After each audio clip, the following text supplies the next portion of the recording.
Welcome to Car Shopping Questions and Answers. I'm your host, Brother Deshone, the auto advisor. And all I care about is making sure you pay less than everyone else for cars and never spend more than 30 minutes in a car dealership.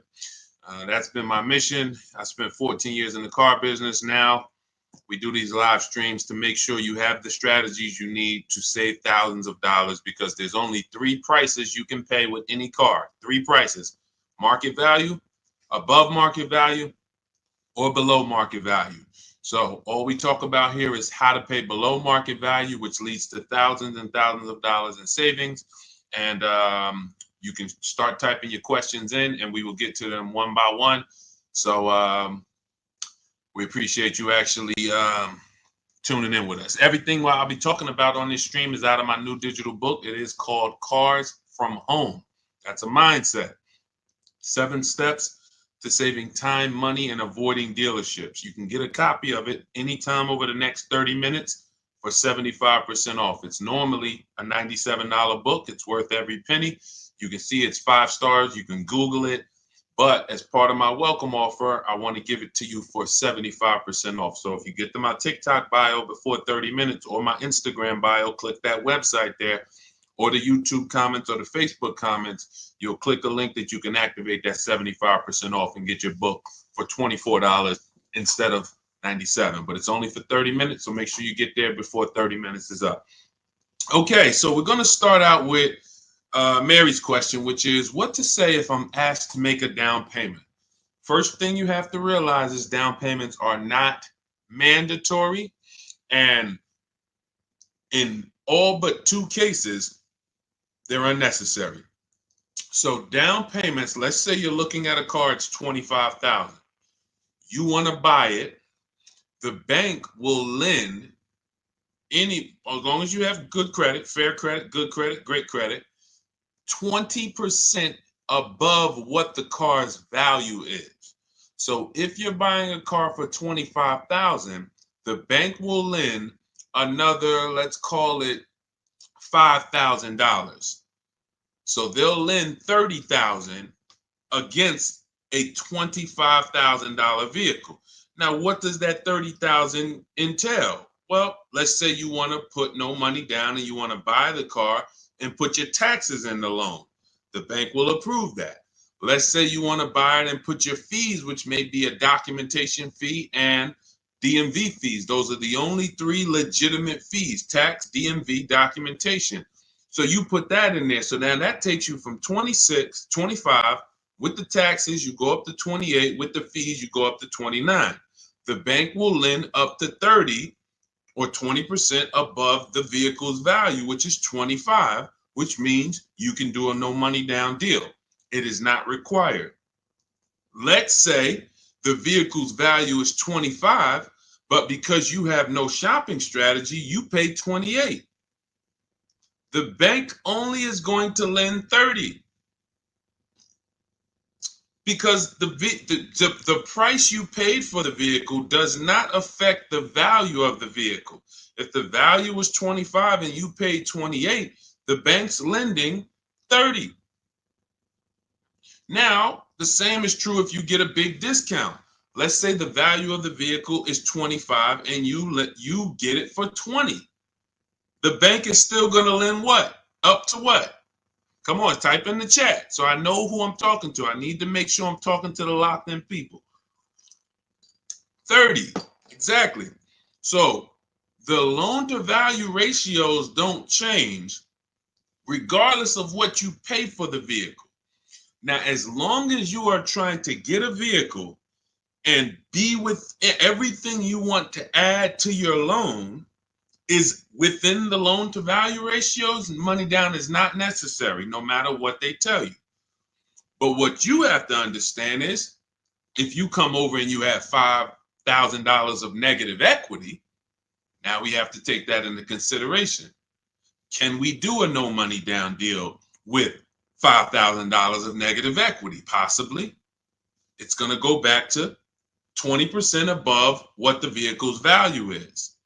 So you heard, oh, maybe I get a discount, get me a nice deal, below market deal, knock $3,000-4,000 off. and I can bring over more negative equity. But the only two people who cannot do these no money down deals, and more than the majority of it, is the negative equity people, because you just have too much baggage you're bringing over. And then if your credit is too bad, where you're trying to finance everything, but even with credit being bad, they're normally just charging you a higher interest rate. They're not usually, sometimes you'll see a lower loan to value ratio, but typically the 20% is going to be customary. So it's really the negative equity that stops people from doing no money down deals in most cases. When I was at Mercedes, some of you know I worked for Mercedes for 5 years. People with 800 scores would leave with no car, negative equity. So if you have a lot of negative equity, your goal is to find a car that you can get a huge discount off of, something like, $7,000-$10,000. Even if you look at somebody like Tiffany bought her Mazda using our strategies, using the strategies in my book. She got $6,530 off.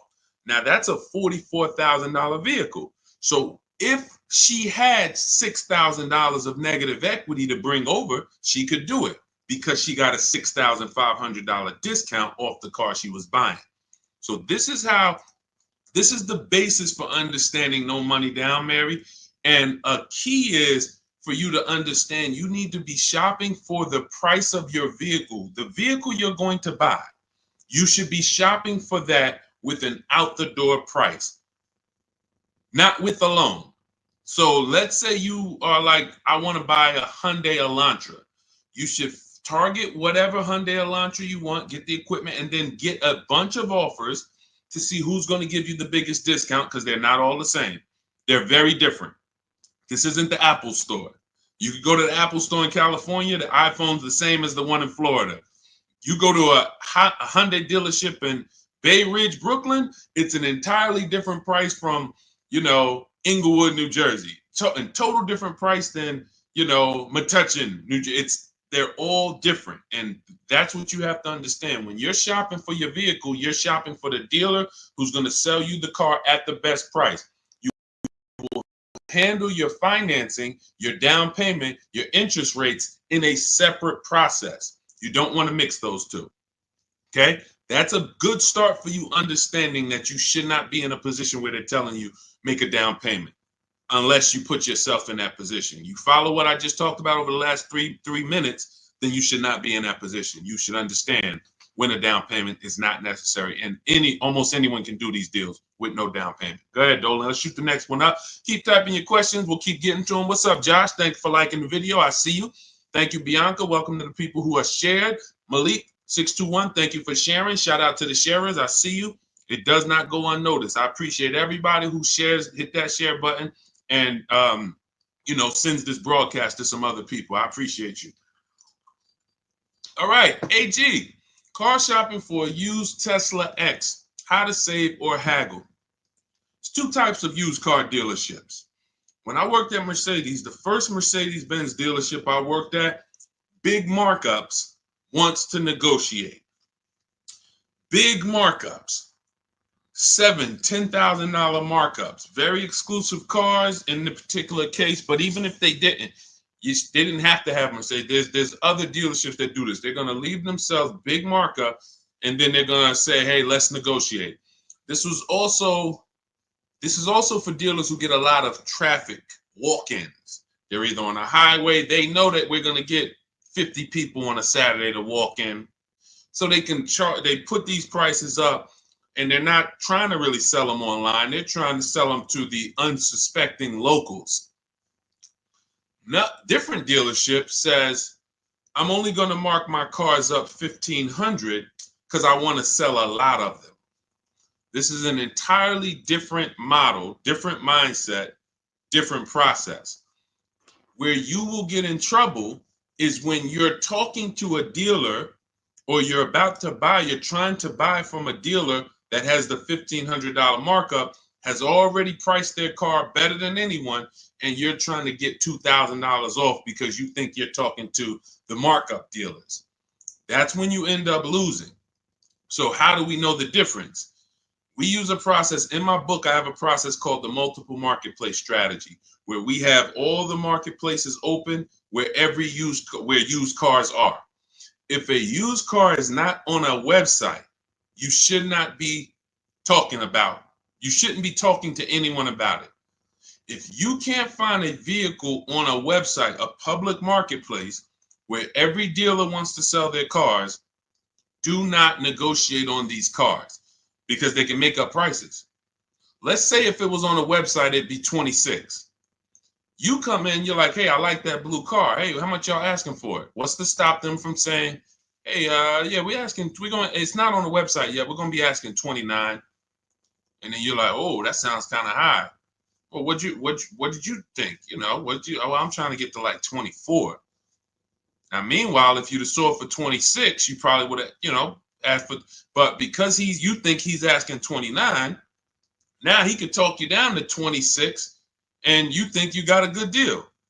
Meanwhile, the price they should have listed it for was 26 to begin with. So that's why it's a dangerous, unwinnable game to ever negotiate with a used car that you can't find on a marketplace, public, because that's where their competition is.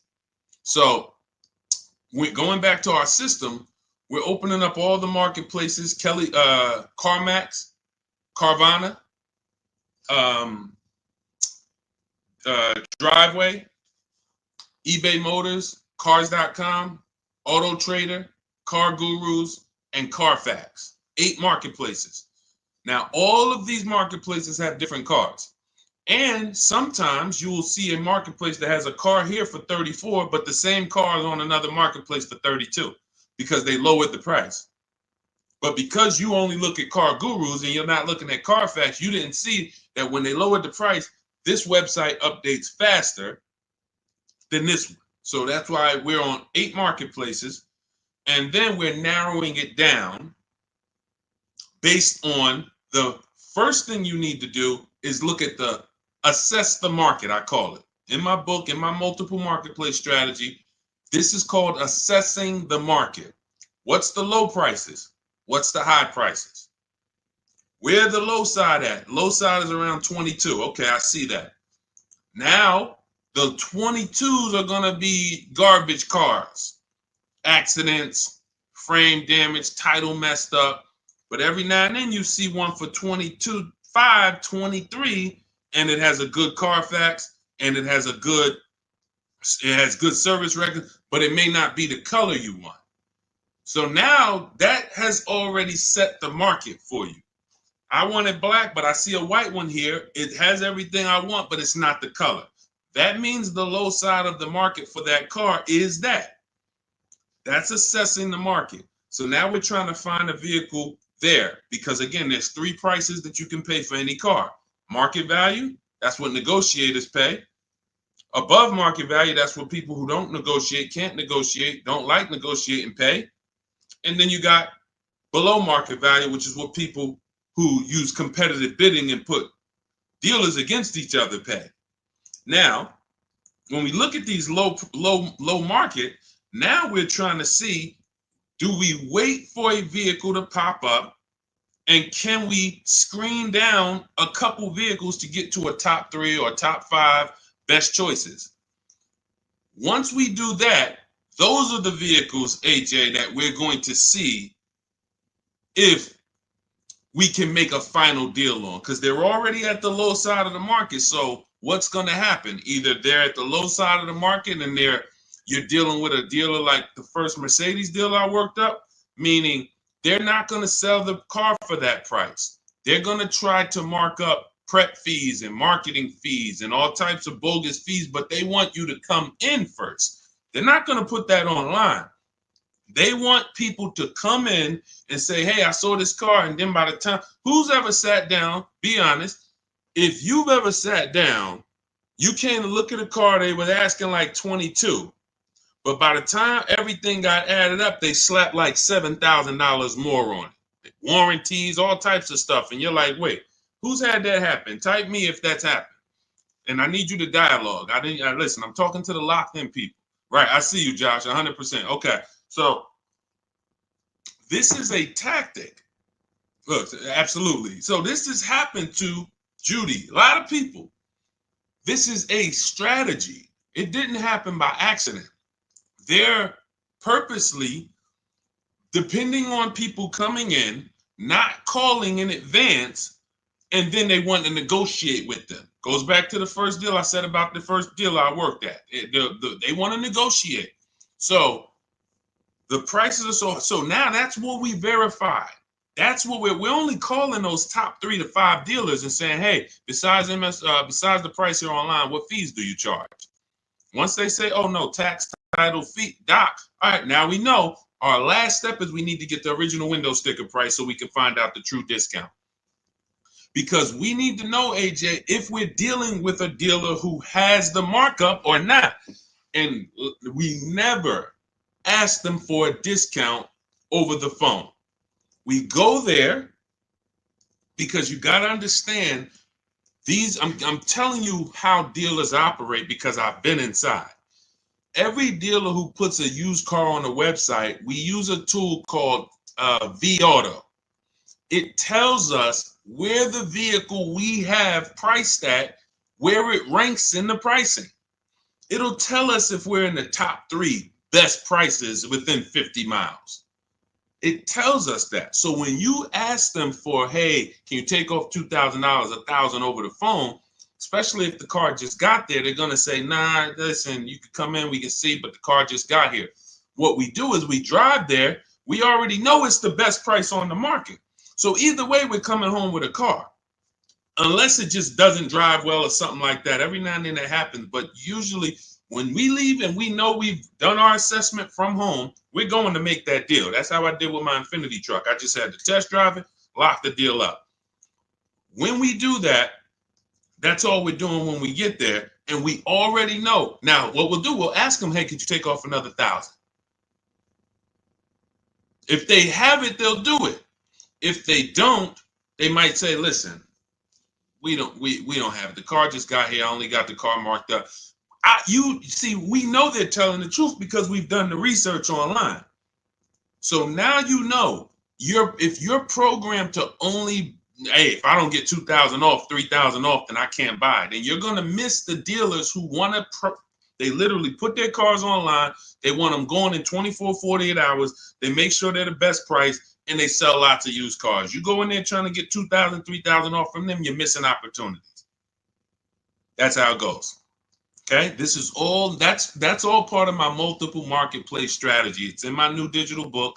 It's called Cars from Home, 7 Steps to Saving Time, Money, and Avoiding Dealerships. As part of my welcome offer, you can get your copy for 75% off, but it's only for 30 minutes. So you go to my TikTok bio or my Instagram bio, the YouTube comments, or the Facebook comments. You won't pay the normal $97 price, but it's only for 30 minutes. And then you'll have everything we'll be talking about on the stream step by step. Go ahead, Dolan. Next question.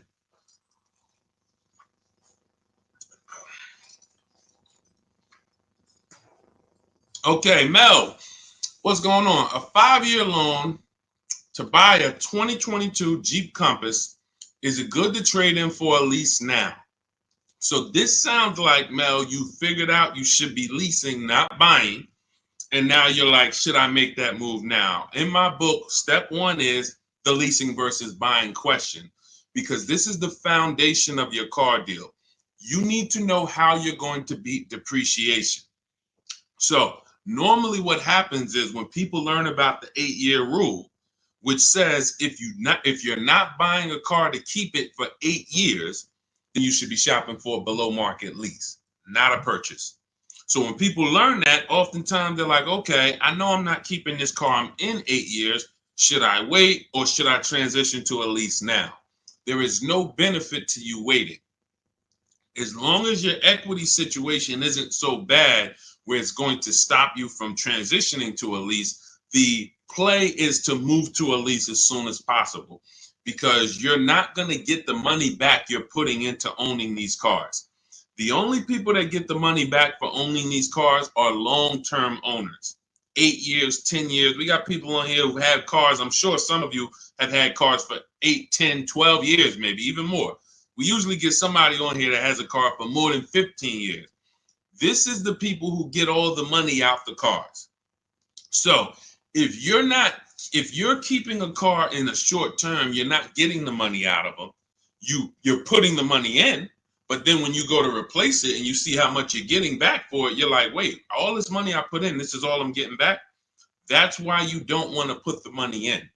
And that's what happens with below market leases. You look at somebody like Zafrina. Zafrina's driving a $65,000 vehicle, Jeep Grand Cherokee. I got it here on the screen. She's paying $579 a month, no money down. So $65,000 vehicle, that would normally be $1,200-1,300.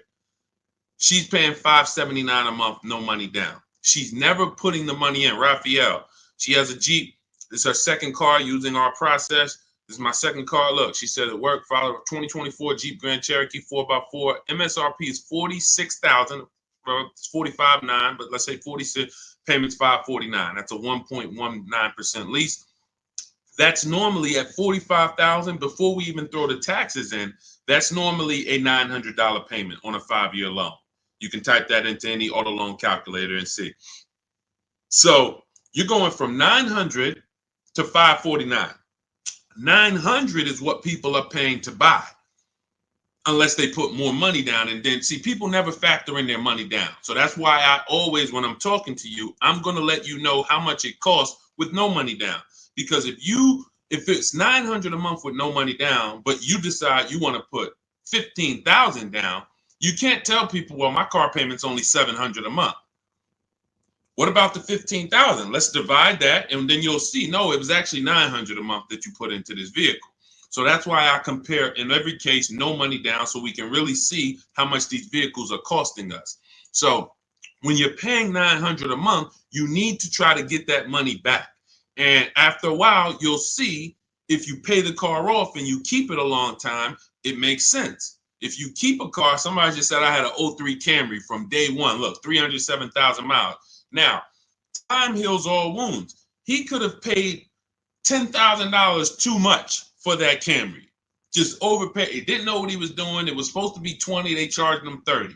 But if he kept the vehicle 20 years, do you see how that doesn't quite matter? What would matter is the short term. The short term. So the key is understanding, if I'm not keeping my vehicle long term, 8+ years, I shouldn't be buying, because I'm not going to beat the depreciation. I should be shopping for deals like Raphael got, like Zafrina got, like Jen got, like Ansley got, where they're leasing these vehicles, driving brand new cars, not putting a lot of money into them. They're paying cents on the dollar. These are below market leases. These aren't regular leases. And then you're beating depreciation that way because you're not putting a bunch of money into these vehicles. So there's no benefit, Mel, in waiting. You should do your equity assessment. You've already done step one, deciding whether you're going to buy or lease. Now you move to step two in our process. That's the equity assessment, where you call your bank, get your payoff, then go to the 6 websites we teach that pay cash: CarMax, Carvana, Driveway, KBB Instant Cash Offer, Car Gurus, AutoNation. Once you do your equity assessment, it's going to tell you, do you have positive equity, negative equity? And then you will move to the third step, but you have to do that first. So, but there's no benefit in waiting. None. Not one benefit in waiting longer to stay in a bad financial structure when you can go into a lease. Great question. All of this is in my new digital book. For those of you, you're sitting there, you're like, Deshone, there's no way I'm going to remember all of this stuff. We haven't even started warming up yet. You can grab my digital book. It's called Cars from Home, 7 Steps to Saving Time, Money, and Avoiding Dealerships. It has everything in there step by step, leasing step by step, purchasing new cars step by step, purchasing used cars step by step, making banks bid for your loan step by step. And you can get it for 75% off as part of my welcome offer in my TikTok bio or my Instagram bio. Click the website there, and or YouTube comments or your Facebook comments, and you can get it for 75% off, which will be $24 instead of the $97. But it's only for 30 minutes. Once 30 minutes expires, the welcome offer does go away. And $97 is still a great price for what you're going to get, but 24 is better. Okay, go ahead, Dolan. Next question. Just got the book the other day. Awesome, Mel.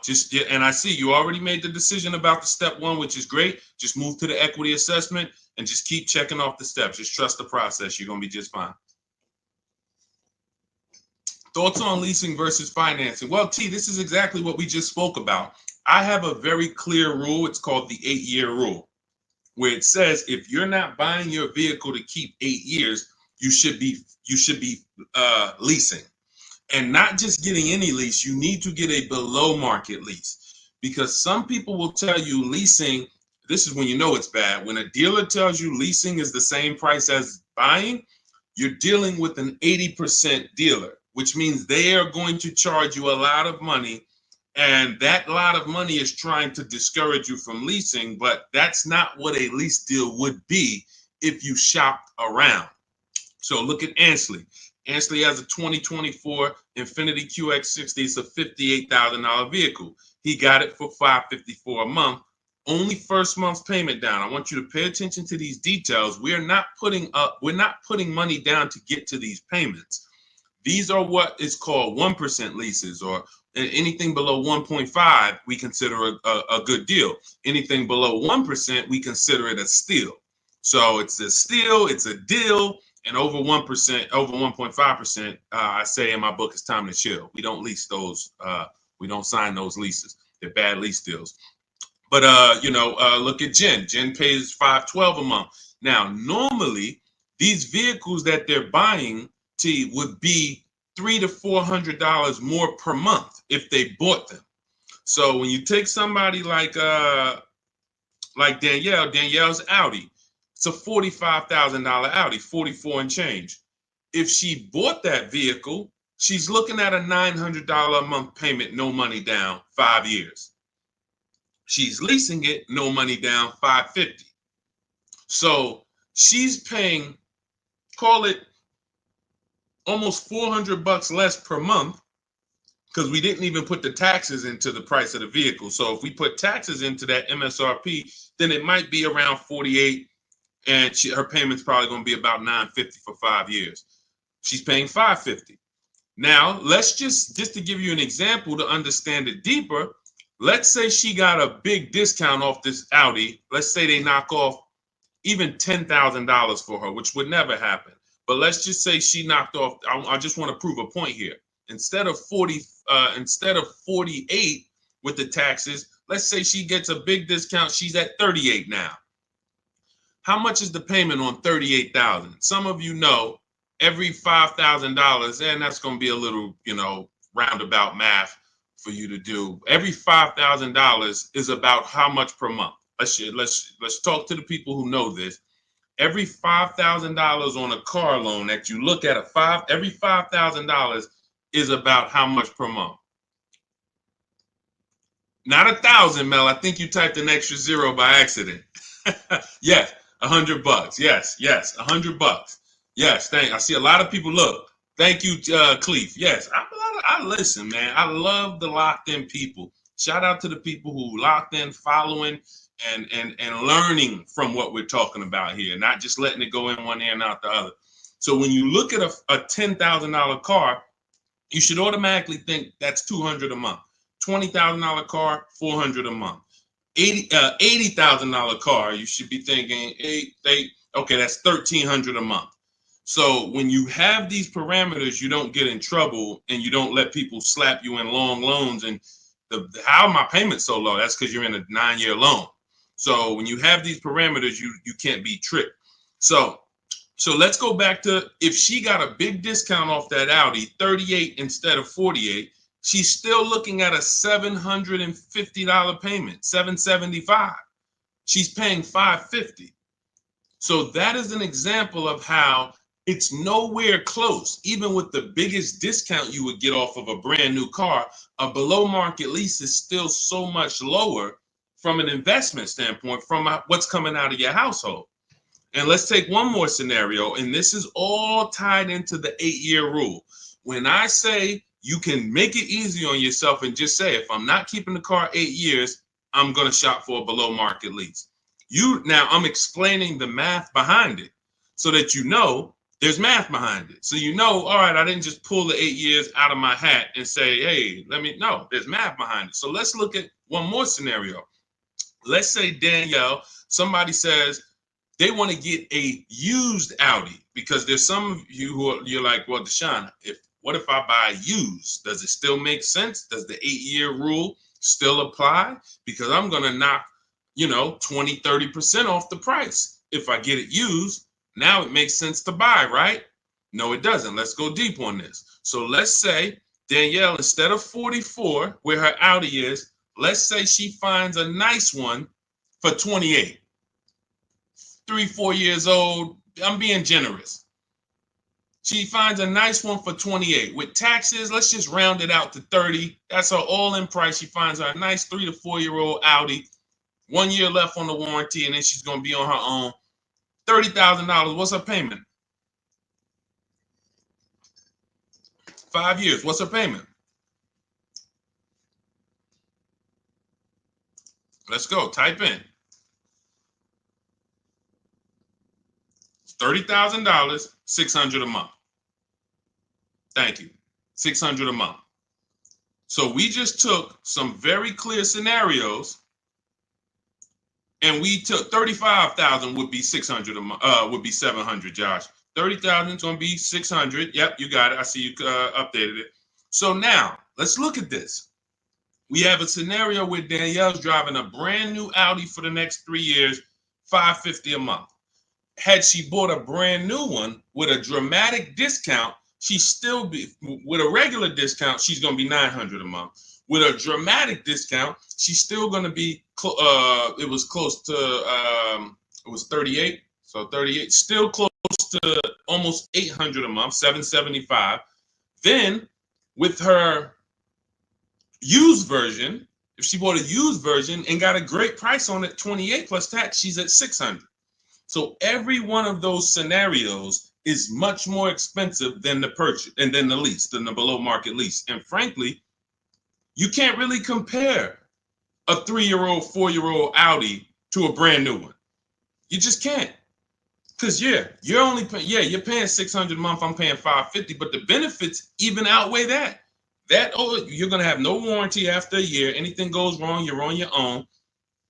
You're going to, 3 years from now, your vehicle's going to be 7 years old. 3 years from now, I'm going into a brand new, another version, 2028 or whatever's going to be out then. So there's no comparison. When does the buyer win? The buyer wins in the long run. You can see the buyer's losing in the short term, right? In every one of those scenarios I just laid out, the buyer is clearly losing. Brand new car buyer paying $300, $400, $500 a month more than the below market lease, losing. The used person got a payment closer to the below market lease, but look what they're driving. 3, 4-year-old car. It's going to have no warranty soon. They're going to be on their own. And then the majority of that time they have it, they're going to have no warranty. That is the life of the buyer. But after 8 years, the money paid starts to stack for the lease person. Because if I'm paying $550 a month, all right, let's say Danielle gets 3, 4 Audis in a row. She just got 4 Audis, every single one of them, she gets below market deal $550. Below market deal $550. After she gets to year 8, she's paid more than these other people. Year 8, she's paid more. So at that particular point, financially, the buyers are ahead. But before that, the buyers have lost because Danielle's driving better vehicles for less. That's why it's the 8-year rule. This is the first decision you make, because if you make this wrong, you lost. If you go in to buy a car, if you go in and you buy a car, but you should have leased, you lost. I just showed you. Doesn't matter how good of a deal you got. Man, Deshone, they knocked 15% off for me. Does not matter. If you're going to replace that vehicle in 3, 4, 5 years, you would have been better off getting a below market lease and never tying up all of that money in the vehicle. That makes sense? Type $signs if you're clear on that. Type $sign, $sign if you're clear on that. All of this is in my new digital book. That's step 1. It's called Cars from Home. It's 5-star rated. Thank you to everyone who's reviewed the book and rated it. And it's called Cars from Home, 7 Steps to Saving Time, Money, and Avoiding Dealerships. That was step 1, which is our leasing versus buying question. That's how we put our deal on the right foundation. And that's the most important question. It's literally called that in the book, the most important question. How many years are you going to keep the next car? That's when we decide leasing versus buying. So as part of my welcome offer, you can get your copy of Cars from Home for 75% off in my TikTok bio or my Instagram bio. Go to click the picture of me, click the website. and then you can activate your 75% off for the book, but it's only for 30 minutes. Also in the YouTube comments or the Facebook comments. After that, price goes back up to $97. Welcome offer is gone, but go get your book and come on back to the show. And make sure when you get the book, you screenshot the thank you page, because on that thank you page is the link to open the book. I also email you a copy, but sometimes you type in your email wrong, you type in too fast, and that screenshot has my support team's email, where you can email my support team just in case you type your email wrong and your book's not in there. So go ahead, Dolan. Next question. Just keep them coming. Keep typing your questions, y'all. We will get to as many as we can while we're on. How do you calculate the negative equity? This is a great question. Negative equity, you want to calculate based on your highest possible offers. When you calculate your negative equity based on anything but your highest offers for your vehicle, then you are now putting yourself in a position where you have more negative equity than you would have. So let's say you go into a car dealership, which we never do, and talk numbers. We go into a car dealership, test drive, pick up our car, but you're there, you're talking numbers. Now they look at you and they tell you your car is only worth 16. You have $6,000 of negative equity. That means you owe 22. So your car's worth 16, you owe 22. They're telling you you have $6,000 of negative equity. Now, the problem is, if you believe that without actually doing what we call the equity assessment, which is getting bids for your car from companies that pay cash. They buy cars same day, you come out, or sometimes they send an inspector. It's a very quick process. They cut you a check and they pick up your car, right? There's 6 companies we use right now to do that. Carvana, CarMax, Driveway, Kelly's Blue Book, Instant Cash Offer, AutoNation, and Car Gurus. Now, these 6 companies bid, we get their bids. Now, let's say CarMax decides they can pay you $19,000. You owe 22. How much negative equity do you have now? The dealer, your car was only worth 16 to them, but to CarMax, it's worth 19. So instead of 6,000 negative equity, you only got 3,000. But if you didn't get the highest offers for your vehicle, your negative equity is going to appear larger. It's going to be larger. And it's not because it should have been. It's because you didn't employ strategies to maximize your vehicle's value by putting it on the open market. You wanted to do a quick deal and you took less money than you could have gotten trading in a car. We don't do that. So, Mary, we do the equity assessment. That's going to tell us right then and there how much negative equity we have or how much positive equity we have. It takes 15, 20 minutes to do. Just go to those 6 sites. That's in my book, Step by Step. That's step 2, the equity assessment. Once we actually decide whether we're going to buy or lease, that's step 1. Now we move to step 2, which is the equity assessment. We don't move forward until we found out what our equity position is. Okay, does that make sense? All right, go ahead, Dolan. Next question. And some of you are going to find out that you have more equity than you thought, and you don't have to wait to sell your car. So, I've had people who thought they had to wait until the car was paid off. If you ever, you might have thought, Sean, I thought I had to have my title to sell a car. No, you don't. You can sell a car you still have a loan on. Absolutely. And the reason I know this, people think this way, because when I was at the dealership, people would walk into the dealership. I get a guy who's like, hey, is that the new version there? That's the 2020 whatever. I'm like, yeah, that's the one just came out. He's like, all right, I got 3 more payments left, and then I'm gonna come see you for that. I'm like, what? Hold on, let me talk to you. Because someone told him, and it could have been based on 30 years ago. Maybe there was a time when you couldn't sell a vehicle without paying it off and having the title. I don't know. But in this particular case, it makes no sense to run a race, pay off a car, and then turn around and go get another car. You should be leasing. Because that's one of the downfalls of leasing is you always have a payment. Now, there's benefits there, but if you are buying and you always have a payment, because literally as soon as you pay off your car, you go get another car, and then you go get another car, and you always have a payment, you've never reached the reward stage of buying. So, IG, how would you know a car is below market value? Who to believe? CarMax? No, this is not. We don't believe companies. You know a car is below market value by looking at the market and getting multiple offers. There is no quick, oh, let me plug this in and this tells me this. We don't trust anyone. There's no trusting or believing anyone. You want to assess the market. If I'm looking at a bunch of used cars and I'm looking at, okay, 2020 to 2022 Honda Civics, I can see what the low side of the market is. They're at 19. I can see the middle of the market is about 23. Then I can see these all of my other ones, they high. I need to know where the low side of the market is. If I'm leasing, everything we do with buying, if we're buying a new car or we're leasing, we use a strategy in my book called the 25 to 5. We connect with 25 dealers online. We're going to get 5 offers. This is for new cars and leases. Assessing the market for these cars comes through multiple offers. So when I look at, let me give you an example. I use an example like Teddy. So Teddy gets multiple offers. How does he know that his BMW deal is a below market deal? Says here, look, the post is a bit wordy, but I'm too pumped. I will never lease another vehicle any other way. From start to finish, this deal took 6 days. Connected with 25 dealers online. We do this in 20 minutes. I show you in my book how to do this in 20 minutes. 4 nearby states. He's on the Indiana border. I received 10 offers. I only use the scripts provided. So I provide you with email scripts, copy and paste, because I know everything these dealers are going to say. Obviously, I was a car dealer for a long time, so I know the canned responses.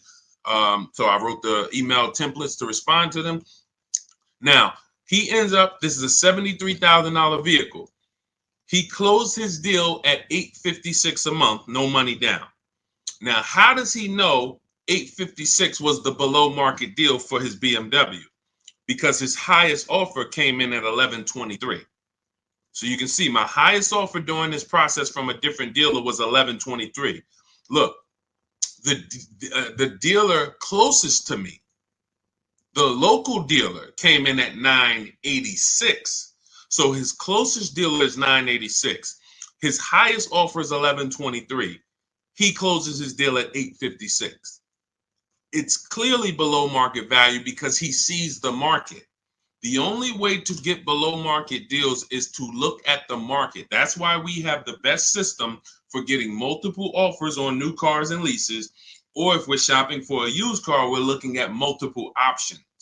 That's the only way. That's why I said there's 3 prices you can pay for any car. If you're going to buy a car, lease a car, if you're going to buy a new car, buy a used car, or lease a car, there's 3 prices you can pay. Market value, that's what negotiators get. They don't know if they're actually getting a below market deal. They're just negotiating to try to get to the bottom. But they don't know they're at the bottom because they don't even know if they're at the dealership. Let's just say, let me go back to Teddy's deal. Let me show you an example of why you can't get a below market deal from the wrong dealer. This Teddy's local dealer comes in at $986 a month. Now, we have counter offer calculators in my book. His $986 from his local dealer is not the first offer. That's the last offer. That's, hey, we're not doing anything lower than that. The highest offer, $1123. We're not doing anything lower than that. So if somebody's in there and they're negotiating with one of those dealers, they're not going to get to $856. They're at the wrong dealer. They're at an 80% dealer, and 80% dealers want to make a certain amount of money or they're not going to sell the car. If they can't make $5,000, they're not going to sell a car. $7,000, whatever it is, I'm not going below this. Meanwhile, the dealer who beat everyone's offer at $856, maybe they only made $2,000. Maybe they only made $3,000. Who knows? But the point is, they said, I don't need to make all that. I'm going to beat my competition and sell this person a car. That's a 20% dealer. That's why I say negotiators pay market value. People who don't, if you don't negotiate and you're like, man, Deshone, I just go and I close my eyes and just wake me up when it's over and I could drive out of here. You're going to pay above market value. So you're gonna, because you just don't have any, you don't have any fight in you, you have no strategy.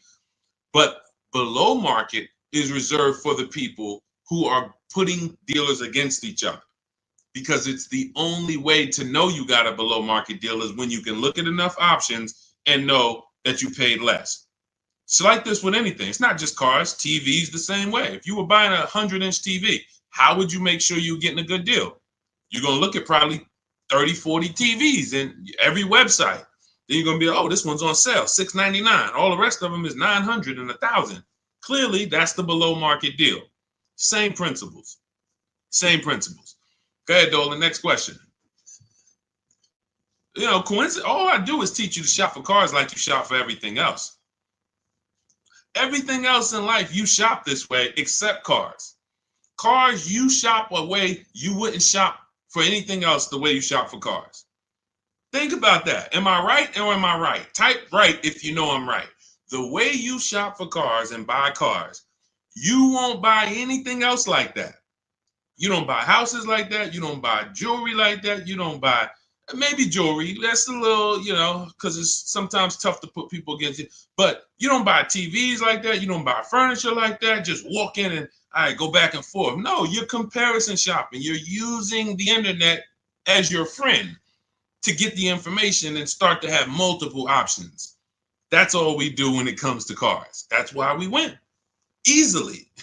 It's no struggle when you're using the internet to put people against each other. The struggle is going in and battling and begging someone to take money off when you're already about to spend 30, 40 grand with them. Imagine that. You're about to make a $40,000 transaction and you're just begging, come on, can you take off another 500? Just $40,000. All right. Best SUV to buy. This is all subjective. If you want to look at ratings, feel free to do that. I don't recommend cars because it's just too subjective. There's over 40 car companies. All of them have vehicles in every size category: compact, midsize, large, 3 rows. So there's so many categories. The key is this: find one you like based on looks. I like the look of that.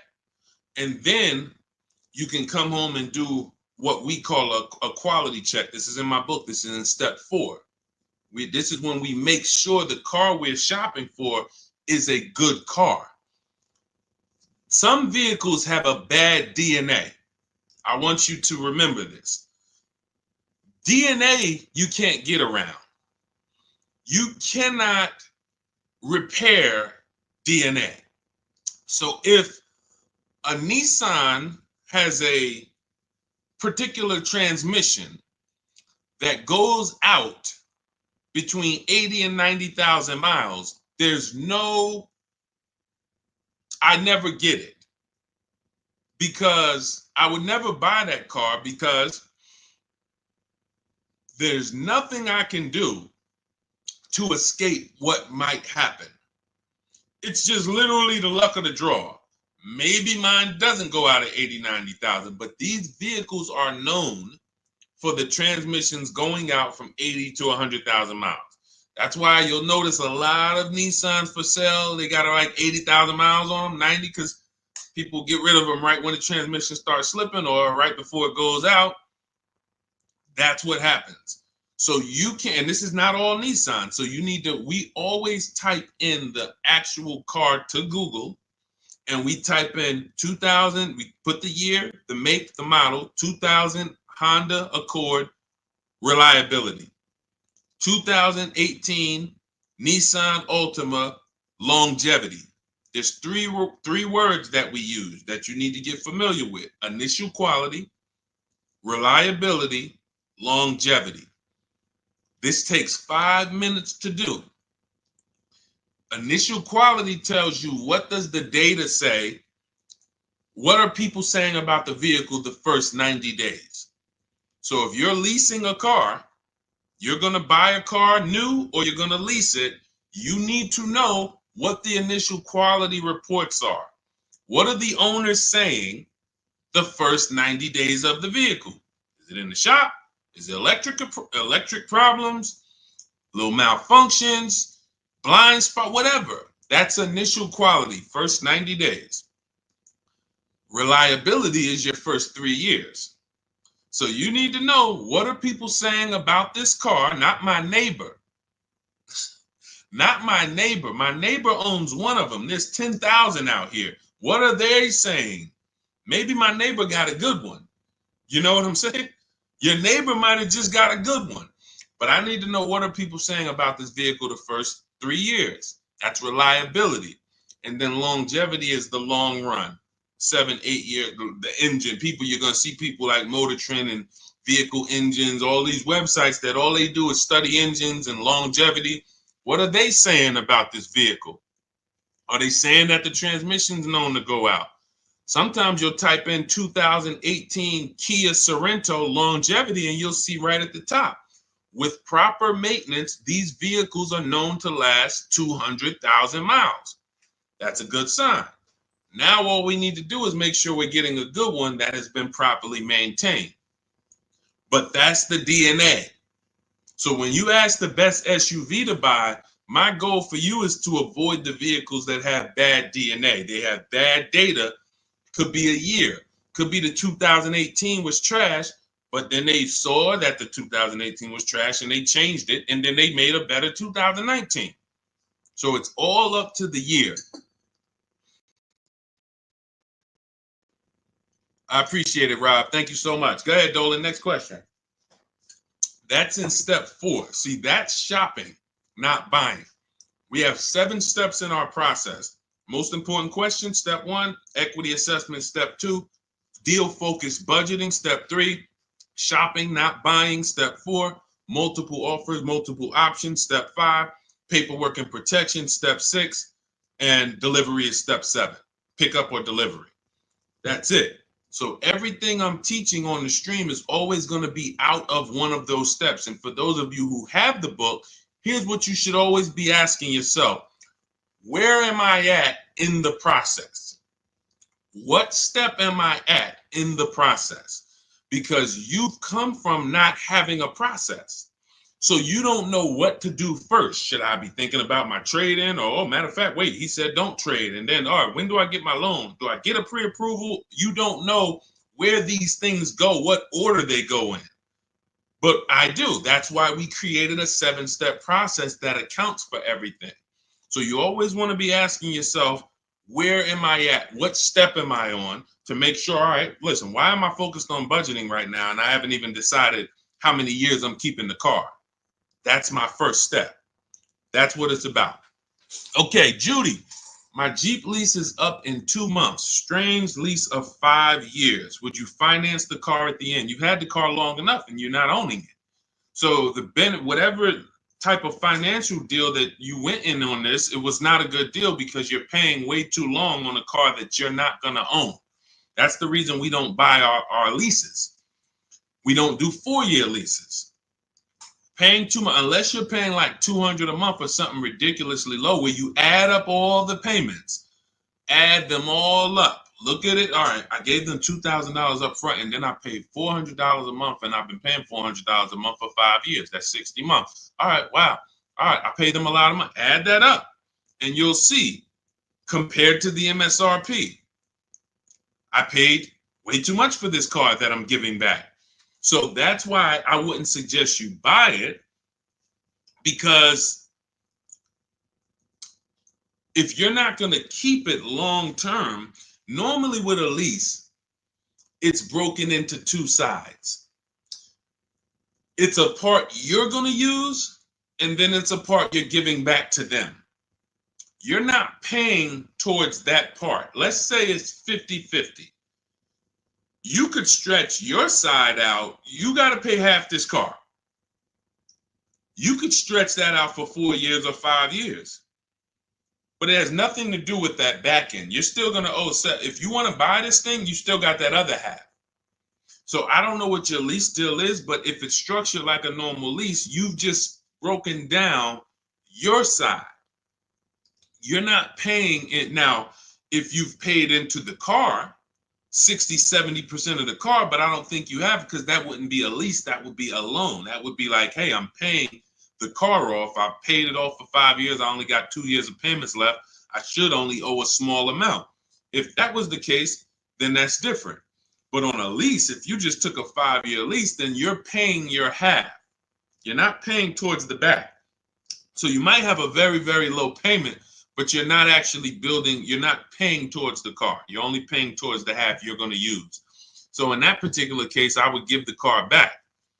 Now, again, I don't know the exact details, but that just doesn't, but here's the benefit of leasing is cents on the dollar. Look at somebody who has a Jeep. You can see here, Raphael got her Jeep.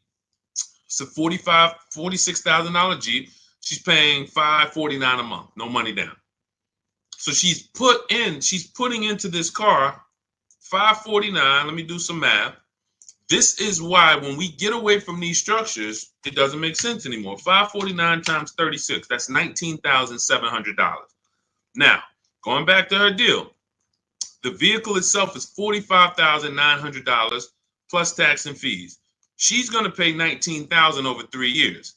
That's less than what the vehicle would normally depreciate. So her vehicle that's 46 minus 19, about 27 is what's left, not to mention her tax. This is why you have to be judging the lease deal. Leasing is all about, I need a low payment and I need to pay less than I would have tying up all of this money. So once we get into these long leases, we've defeated the purpose. We've defeated the purpose of leasing. So I wouldn't finance the car at the end, Judy, unless you look at your deal and you can see that you only owe like another 10 grand or something, or 12 grand. Then okay, maybe you do pick it up on the back end, but then you should have equity, because if it's going like a normal loan and you've been paying for 5 years, you should do your equity assessment. You have equity, but if you're in a 5-year lease, you won't have equity. All right, that's a strange structure for sure, like you said, and never do it again. Unless I'm wrong about it, that's just not something that you want to do again. And hopefully you had a super low payment and you just kept the payment low for 5 years. But again, you're in the same car. There's no warranty. It's just, let's do something different. There's much better ways to benefit financially and drive, nice vehicles. Yep, you got it, Elaine. Thank you. Thanks for always tapping in. I always see your comments on my videos. I appreciate it. Go ahead, Dolan. Next question. Okay. Rita, what have you heard about the 2024-2025 Nissan Kicks? I would look at what we said over the last 7-8 minutes when we're checking the DNA of a vehicle. I ran down how we check reliability, initial quality, and longevity, and I would let it go from there. I don't give my opinions on cars. Now, what I do is I'm preparing these top 5 reports. So that's something we want to launch big in the next 2-3 weeks. We want to start giving you, based on the data, what are the top 5 worst SUVs, compact SUVs? What are the top 5 worst luxury cars? What are the top 5 best compact luxury cars? So we want to give you those things based on data, but that's not my opinion. You don't want to take someone's opinion on a car. You want to go where the data goes, because the data polls tens of thousands of people who have the car, and they report, this is what people are saying. This is what most people are saying. And that's all we want to focus on. But what I do, Rita, is go back into the YouTube video, rewind about 7-8 minutes. You'll hear my whole layout of how we check reliability, dependability, initial quality, longevity, how we check the DNA. That's checking the DNA of the car. And that's what's super important. You don't want to end up with a car that's in the shop every 3 months. I could teach you to get paid less than everyone. Yeah, all right, you use the strategies, you paid less than everyone. But what does it matter if you have a car that's now, every time you go out, check engine lights on, every 3 months, check engine light. What is this? So make sure you do that. Okay, and this is all in my new digital book, Cars from Home, 7 Steps to Saving Time, Money, and Avoiding Dealerships. We're talking about a piece of step 4, which is shopping not buying. The reason it's called shopping, not buying, is because shopping is deciding what you want. Now, you're not taking enough time to do that. You are letting people rush you in a lot of cases. And now, once we decide what we want, it only takes us 90 minutes to get it. You saw what Ansley said. He got his deal, Teddy, 6 days. I got my below market deal. Ansley, he got his Infinity truck. Look, he said, I started the process Saturday. I accepted a deal Monday. It's quick. By the time we hit the market, we are seeing below market deals like that. So it's not even a matter of needing a month or 2 or 3 to be able to do this. Now, if you have time, you can watch the market, because deals change every month. So you can watch the market and see, okay, let's see the lease deals next month. Let's see where the used car price is going next month. Are they going down, up? So if you have time, that's a benefit. But even if you have a week, you can still get a below market deal. So that's step 4, shopping, not buying, deciding what you want. And when you do this the way I'm teaching you, you'll never worry about getting a car and then 3 months later you're like, man, I don't like this car. I need to replace it, which is a loss because you're going to lose money because you already depreciated the car. Now you're trying to replace it. So you're going to lose probably 15% of the value, whatever you paid for it. So we don't want to do that. You want to take the time to shop. You want to choose your vehicles wisely, test drive them, and you want to enjoy the process. And you will enjoy the process when you stop mixing buying with shopping. Let me say that again for those in the back. You will enjoy the shopping process, which is deciding what you want, when you stop mixing that with buying. Hey, Charlie, we're going out this weekend. You and your mother, we're going to go test drive some cars. We're going to go see the Nissan. Then we're going to go to the Chevy dealership. And I want you to sit in the back, and I want you to make sure that you can get all your football equipment back there. We're going to look at like 3 different vehicles. Oh, that sounds good. That sounds good. Now you're at the first dealership. You see it. Okay. All right. What do you think, Charlie? This is nice. But yeah, this is nice, Dad. I like it. Let's go see some other ones. Next thing you know, the salesman says, hey, well, we got a sale today. So 1-day sale. Oh, now you're sitting down. Now you're sitting down. What are you talking? Well, Dad, what's going on? I thought we were going to the other dealerships. Yeah, son, hold on. Me and Daddy and Mom, we're working a deal here. Next thing you know, you're buying, not shopping anymore. And this is how you leave money on the table. Don't shop competitors. This is a tactic. Call them the showroom shackles. They want you to sit down, just picture, remember this. Every time you sit down at a dealership, just picture shackles coming out of the armrest of the chair, and because isn't it like that when you try to get up? Doesn't it feel like you're shackled? When you try to get up, hey, some of you can't even get your keys back. Hey, where my keys? Hey, you got my license? Hey, who has my driver's license? Hey, did you give me back my license? So this is a tactic. So once you understand, we avoid all of this. We never talk numbers in the dealership. When we're there to shop, which is decide what we want, test drive, go home. If that's the vehicle we want, we will be reaching out to buy it from home, online, by email. And if you're going to do it your way, you can call around, you can call them, but do not discuss numbers at the dealership. It's a losing battle. You have no leverage there. Go ahead, Dolan. Next question. All right. If you're getting value out of the stream, can you type a $, $, $? Just send $, $. Let me know you're getting value out of what we're doing. Every time I see the $, I appreciate it. It lets me know we're connected and you're getting what we're talking about. Thank you, Sherwin. Thank you, Raphael. Thank you, Rob. Appreciate you. All right. Listen, let's go. Next question, Dolan. Yeah. Thank you, Jeremy. I appreciate it. I see you. Thanks, Tracy. Which value guide do most lenders use to determine value? Probably NADA.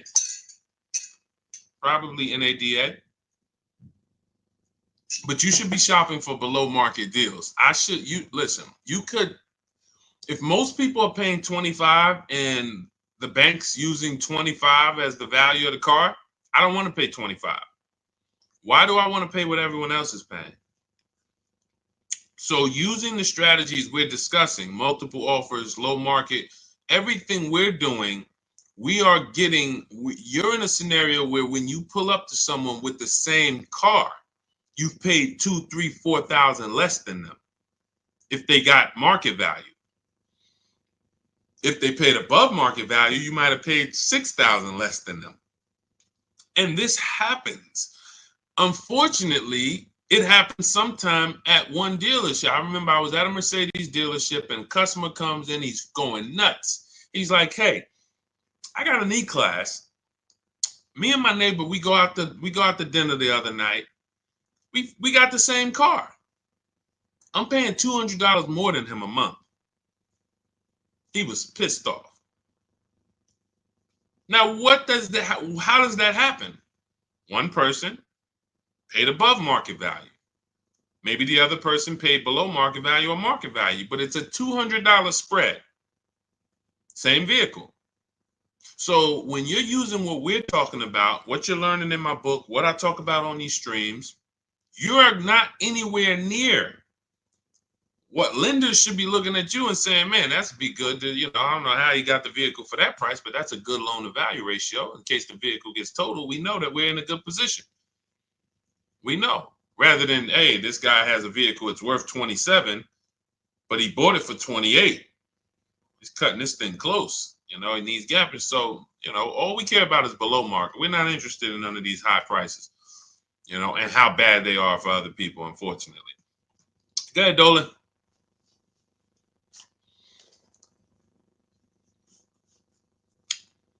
For Countess, does it matter what type of vehicle you lease? Well, every vehicle has a different lease program attached to it.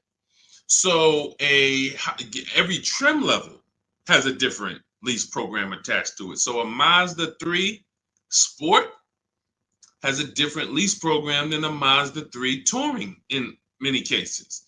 Has a different lease program than a Mazda 3 Grand Touring. So every vehicle is different. Here's how I look at leasing, and here's how I want you to look at it if you want to talk value and money saving. You're looking for the car that you could drive the highest MSRP car for the lowest price. So my first lease was a Pontiac G6 $256 a month. It was like a $20,000 car in 2006. I paid a little more for it because I didn't have the credit. I had never financed the car. So I had to pay, I think I got tier 3 through my dealership. It was like maybe $40, maybe $30-something more per month that I had to pay. But my next lease was when I was at Mercedes, I leased an Infiniti that was next door. It was like a $32,000 car, $325 a month. It was an Infiniti G25. And then maybe a $35,000 car, G25. Then I leased a Q50, which was a $45,000 car, $345. Then I leased another Q50 because this was my wife's car, $365. And then I leased myself a Jeep Grand Cherokee 2018, $330, $35,000 truck, $330 a month. These are all under 1%. You take the monthly payment, divide it into the total MSRP. If it's under 1%, this is a steal. Incredible value. You're driving very expensive vehicles for very, very low payment. So, and then the last Infiniti that I got that I leased was we had 3 Q50s that my wife drove. And the last one was $365. So it kept going up by $20. Every time it would go up by $20. We had 3 Q50s. These were $44,000 vehicles. So that's how I approach leasing. Now, I might look at another vehicle, the same $45,000, but the lease program is not as aggressive. Once I shop my offers, maybe I'm at $500 because it's a different lease program. The lease program, in order to be at a 1% lease or close to it, you need a lot of support from the manufacturer. You need rebate, you need incentive, and then you need to get bids. So you can have a great lease program, but if you're at an 80% dealer, you're not going to see these deals that I've been showing this whole stream. You're not going to see any of these deals. You need a great lease program, and that combines with the bids that you're getting. And then once you get that, you can see, am I at 1%? Am I at 1.2%? Am I under 1%? Zafrina got a 0.88% lease on that Jeep Grand Cherokee, the electric version. She got a 0.88% lease. Ridiculous. $65,000 vehicle right here. She's paying $579 a month. No money down. $65,950, $579. That's a 0.88% lease. Ridiculous value. Ridiculous value. So the lower value, the lower percentage, the better. I max it out in my book. I teach you the 1.5% rule. 1.5%, we don't lease above that. We don't lease cars where the lease deal is above 1.5%, because when you add up all the payments, you're paying too much for a car you're giving back above 1.5%. It doesn't make any financial sense to lease the vehicle at that point. We just go to another vehicle. I've had people that said, Deshone, I wanted to lease the Range Rover. I got all my offers back. It was 1.6, 1.7, 1.9, 2. What do you think? I said, pick another vehicle. Go back to the Range Rover in 3 years. Maybe it'll have a better lease program then. There was a time, I remember Range Rover Sports had a great lease program. There was a time where the Velar had a great lease program. It goes away. And then they're like, hey, you know what? We need to sell some of these. It comes back. So, but it's so many vehicles out here. It doesn't make sense to lease something where you can't get it for below 1.5 or even lower, because there's just so many vehicles. You can find one with a great lease program using what I teach. Every vehicle you shop, it's only going to take you 90 minutes to see the market. Once you get to step 5 in my process and you're actually shopping the market for lease deals, it only takes 90 minutes to go to the websites, copy my scripts, and then get the offers back. So you can do this for 3-4 vehicles over a weekend if you want. But that's what you need to do. And then you determine what's the best value for me. Simple. I'm only leasing vehicles that I know I can drive them for cents on the dollar, and they're expensive vehicles. I don't even do 1.5. Sometimes you'll see somebody, they really like a vehicle. I always say, if you really like a vehicle, you shouldn't be leasing. If you're leasing, you don't love a vehicle. So let's put that out there. If you're switching vehicles every 3, 4, 5, 6 years, you don't love the vehicle. People who buy their vehicles to keep 8, 9, 10 years, then we can talk about love. But leases, they so fast. You lease a vehicle in 2.5 years, you got to start thinking about what I want next. 2.5 years, what I want next. So there's no love here. You just find something you really like that has a great lease program where you could pay these low prices, and then you move on and you do it again in 3 years. Don't fall in, that's what leasing is about. All right. So, and look, I saw somebody say that Audi, there's no rhyme or reason. All you can do is pick a vehicle, shop the market. There's no Audis have the best lease deals, Jeep Grand Cherokee, because look at how many vehicles are within Audi. You have the Audi A4, and then I told you have different trim levels. You have the Premium Plus package. You have Audi A6. You have the Honda EX, EXL, Touring. These are all different lease programs. So there's no way for you to say, oh, well, I know Jeep Grand Cherokee Limited, they have a good lease program. No, you pick a vehicle, shop the market. None of these people who got these lease deals thought that, or none of the, even the people who purchased, no one, Sean saves 20 grand off his F-150 Lightning. He didn't know he was going to save that much money. Kimberly, Maserati, she gets $21,000 almost off the vehicle. She didn't know that. She didn't pick the Maserati because she knew she was going to save $20,000. She said, hey, Maserati's my first choice. Let me go shop for it. Oh, below market deal on this is $20,000 off. That's the way it works. Look, at the time last year, Eddie bought this 2023 Toyota Camry hybrid. They were extra hot at the time. He shops his best offer at that time is $2,086 off of MSRP. They had no rebates. He got multiple offers, and he said there were several dealers still charging MSRP over MSRP. Now, the market's changed on these in a year, but at the time, that was the below market deal. So no one goes in knowing how much a below market deal is going to be. You pick your vehicle, use my strategies, you get your offers, 24 hours, 48 hours, you have all the offers, you can see, how does it look? You got 5 offers, 7 offers, how does these look?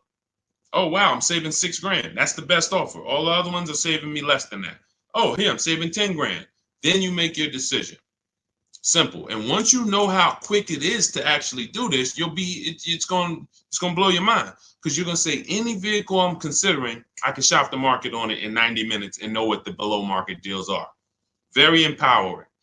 So everything you're learning is out of my new digital book. It's called Cars from Home: 7 Steps to Saving Time, Money, and Avoiding Dealerships. This is a 7-step process for below market leases, below market new cars, below market used cars, step by step, A to Z. There's nothing left to chance. You can get your copy of it for it's normally $97, but 75% off, as long as you get to my TikTok bio before the 30 minutes is up, or my Instagram bio, or the YouTube comments, or the Facebook comments. That's my welcome offer. It's a digital book, so it will be in your inbox immediately. As soon as you get your book, make sure you screenshot the thank you page, because that does have my support team's email, just in case you type your email wrong. We can't email a book to a wrong email, so you could always reach out to my support team. And also on that page is the link to open the book. So as soon as you get it, you might want to open it, save it to your computer, but save the master link, because anytime I update the book, you actually get the updates. A couple months ago, Vroom went out of business. Vroom used to be in our equity assessment, used to be on our used car marketplace reports. They go out of business. We got to delete them. I went into the file, removed Vroom. Everyone who opened the book after that never saw Vroom again. So you keep the master link. That way, when I update the book, you get it. I don't charge for updates. I want you to win. That's why I'm giving you the welcome offer, where you could even get it for $24 instead of $97. But even if you miss the 30 minutes, you should go and get your copy for $97, because what you're going to benefit from is going to be 10 times worth what you paid for it. But if you get there before 30 minutes, you can actually get it for $24 instead. So go get your book. I appreciate you tuning in. I want to see you win. Make sure you email me your car deals when you make them. Send them to me by email. I love to see your deals, so I can bring them into the show and keep, talk about you the same way I'm talking about everyone else. And we'll make this happen. Keep unlearning. Leave everything you learned at the door. When you get my book, don't bring any of your old ideas to me. Trust our process. Leave all of that old way at the door, and your success is guaranteed. So I'll see y'all on the next stream. God bless you.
Poland's in the back.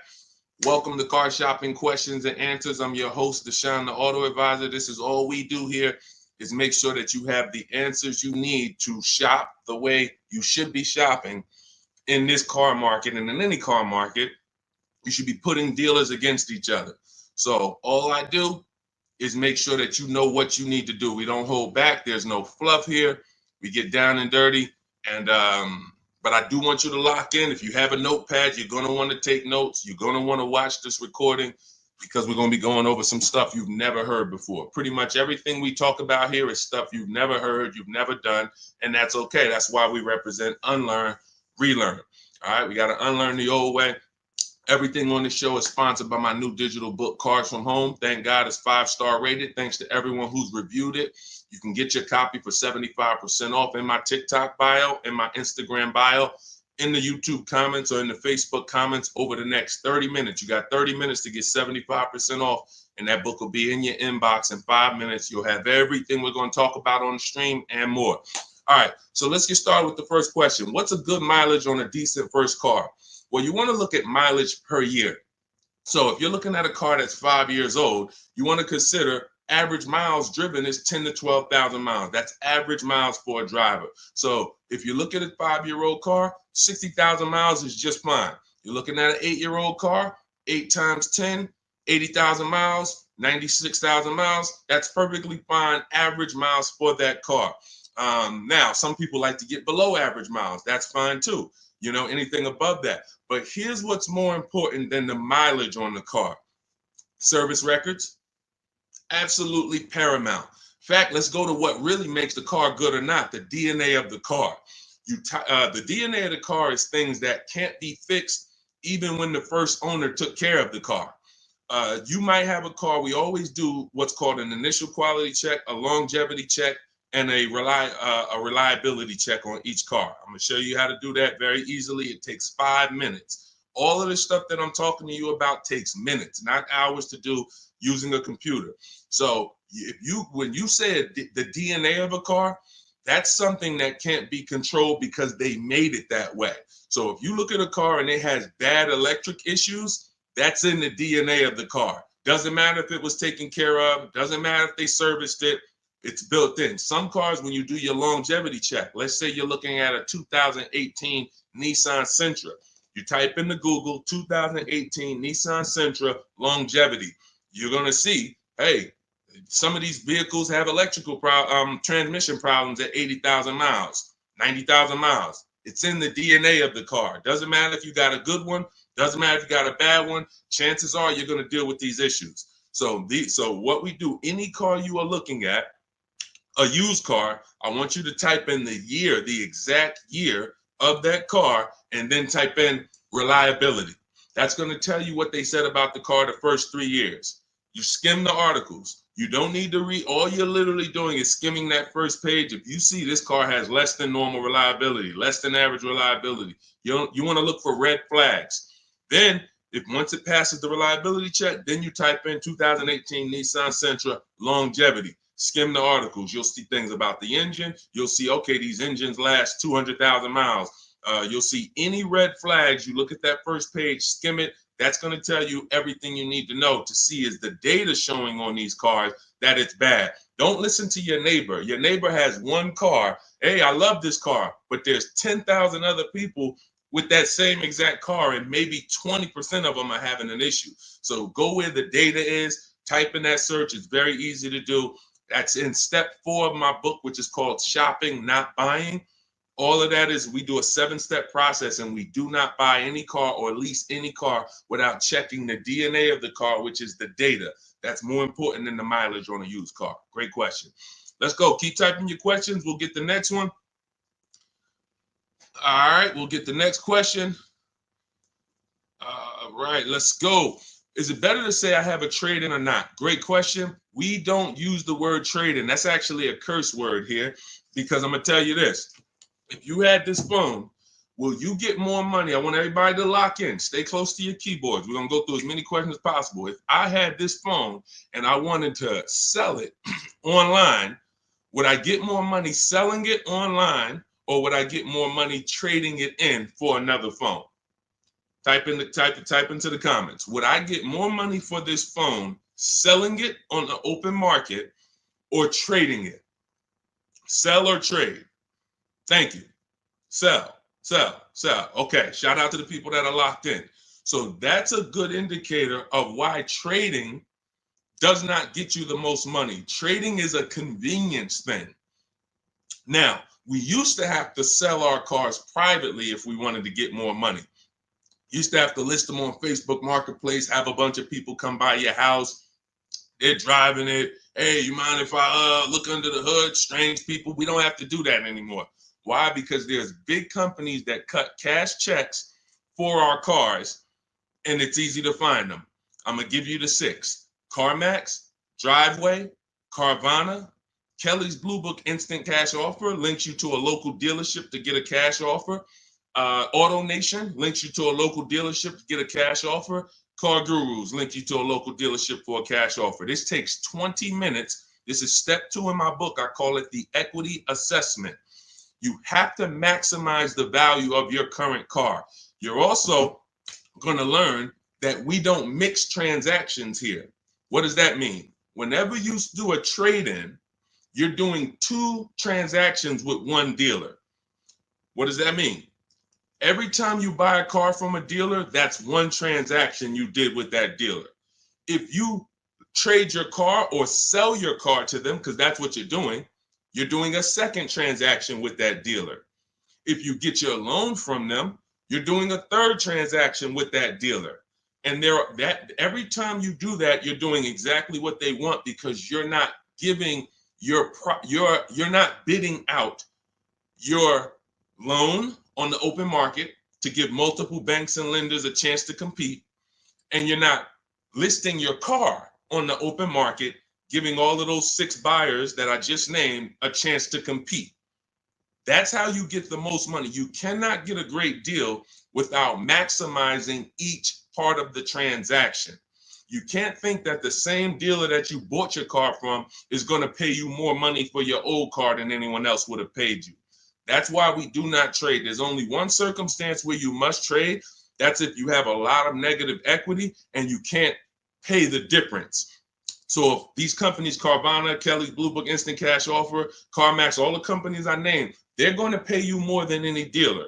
Now, if you have negative equity after you get those offers, then you'll see, all right, the best thing for you to do is to pay the difference. Because if CarMax's offer is 19 and no one else is going to touch that, that's going to be the smallest amount of negative equity that you can have, because you got the highest amount for the car. If you go and trade that in, that dealership might only give you 17, which means whatever negative equity you had over here selling the CarMax, 2,000, 3,000, 5,000, it's going to be more because you're getting less for the car. So but if you can't pay the difference, cover the difference of the negative equity, then do a clean transaction. That's what I recommend. But some people don't have the cash to do that. Then you must trade, which means you go and whatever dealership wins your business, they're going to have to be the ones to trade, because you need them to bring that negative equity over to the new deal. That's why you must stay out of negative equity. You must learn the reasons for negative equity. You must understand what causes negative equity, and then you must stop it. Because some of you, every single transaction you do, you have negative equity. There's a reason for that. You don't understand leasing. That is your problem.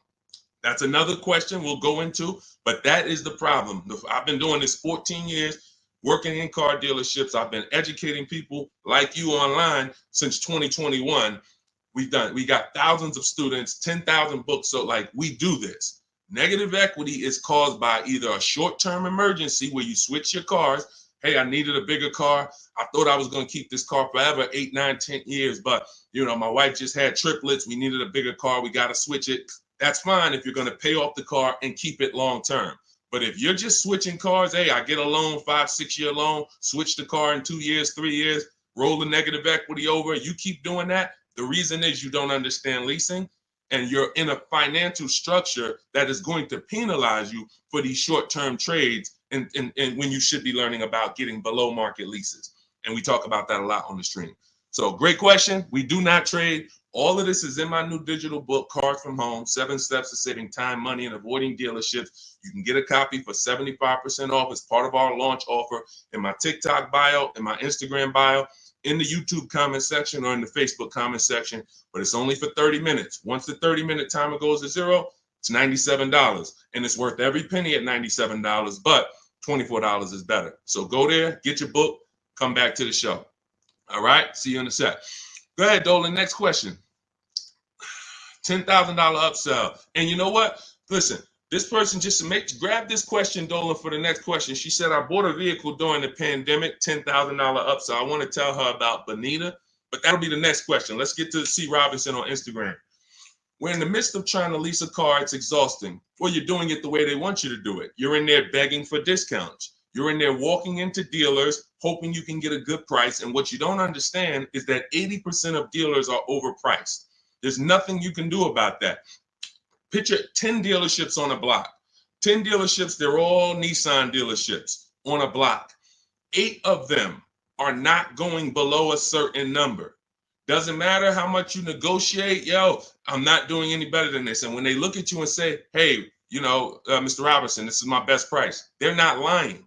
That's their best price. That's not their competition's best price. Their competition's best price is totally different. And what you have to learn is when you're looking at car dealerships, it's not like the Apple store. The Apple store, I go get an iPhone here, I could be in Southern California, it's going to be the same price. I can go up to Canada, it's going to be the same price in most cases. This is a convenience aspect. They fooled you into thinking, oh, the Nissan dealer you're at, we're just the closest one, but we're all the same. They're not the same. They compete every single day to see who's going to sell more cars. They report their numbers at the end of the month. They're competitors. They sell cars for different prices. So what you have to now do is bring that competition into your car shopping. You cannot do it going from dealer to dealer. If 8 out of 10 dealers are overpriced, then you need to figure out, how do I talk to all these dealers or communicate with them at one time to where I'm going to be able to get numbers from all of these dealers or whoever has a car, and I'm going to pick the winner. That is what we do. That's why our entire mindset and philosophy is called Cars from Home. There's only 3 reasons we're in a car dealership: to test drive, then we leave; to have our car appraised if we're selling it to a used car manager, then we leave; or to pick up our car because they don't deliver. That's the only 3 reasons. We are not there to talk numbers. We're not there to find out what's the specials of the day. We do all of that from home, online. You have the internet at your disposal. You wouldn't walk into a store to buy a $2,000 TV. Nobody would. No one who wants to get a good price on the TV, you'd be at home looking at all the TVs online and then saying, okay, boom, that's the best one. And you can make that decision in minutes because you have the internet at your disposal. It's the same way with cars. We have the online shopping system that allows you to get 5 offers because you must get 5 offers. I just told you 80% of dealers are overpriced. So that means 4 out of 5 dealers are overpriced. When you walk into Nissan and say, hey, there, can I get a quote on a lease? And they give you $799 a month, you leave saying, man, Nissan's expensive. No, Nissan of Bergen County is expensive. Nissan of Bay Ridge is expensive. You need to understand that that is one dealership. And when you grasp that, you won't be going into dealerships to get prices anymore. You'll be sitting at home like we do, getting prices online so that you can see. When you go to my book page, you'll see dozens of people. We share all. I've helped so many people learn this. I'm so fortunate because once I saw that they were able to do this, it just made me say, let me keep sharing their stories. See, anyone knows, okay, Deshone, you've been selling cars 14 years. You've been doing this since 2006. Obviously, you can get great deals. That's why all I do is share what my people who learn from me get, their deals, because they're all that matters. So you want to get 5 offers, Mr. Robinson. It doesn't matter if you're going to call and do it. Talk to sales managers. If I was calling, I would be calling and talk to salesmen. Now, who does not like talking to car dealerships? Type me in the comments. Stay close to your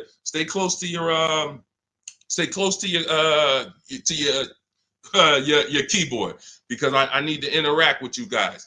Who does not like talking to car dealers? Because there are some people who do. When I was in Mercedes, it was some people who used to pop into the dealership every 2 months. They just come in. Hey, what are you doing here? And they're like, it's just, they get a thrill out of it. But if you don't like talking to car salesmen, type me or type hate it. I would only talk to managers if I enjoyed talking to car dealerships. I would only talk to managers if I enjoyed it. I would never be talking to car salesmen about a car deal. I would only talk to managers. That's one way to do it. But it's not as easy as our way. Now, if you're not going to use my book, talk to managers. Talk to managers. You must get 5 offers because then you're going to see how the heck is the same car, same $35,000 car. One dealership's charging me $560, no money down. One dealership's charging me $490, no money down. One dealership is charging me $395, no money down. How are these offers so different? because you're proving to yourself what I'm trying to tell you, which is 8 out of 10 are overpriced. That's their best offer. Charlie, that you've been buying cars from for 17 years, you done sent your kids to him, he might not compete. He's happy as long as you keep coming in and letting him control your deal and saying, hey, hey, I made you a good deal. But once you start putting Charlie against the competitors, you're going to see Charlie was probably overcharging you all these years. And he's happy as long as you don't shop. But everything we do is by email. We do not talk to car salesmen. Everything we do is by email. In my book, I have scripts, templates. They're all email scripts. I'm not giving you script. Hey, don't ever say you don't have a trade-in. All of this stuff they've been trying to teach y'all since 2009 that never worked, that still had you having a horrible experience. We don't do that. I'm not teaching you to go negotiate with someone who negotiates 3 times a day, 5 days a week. I'm not going to do that.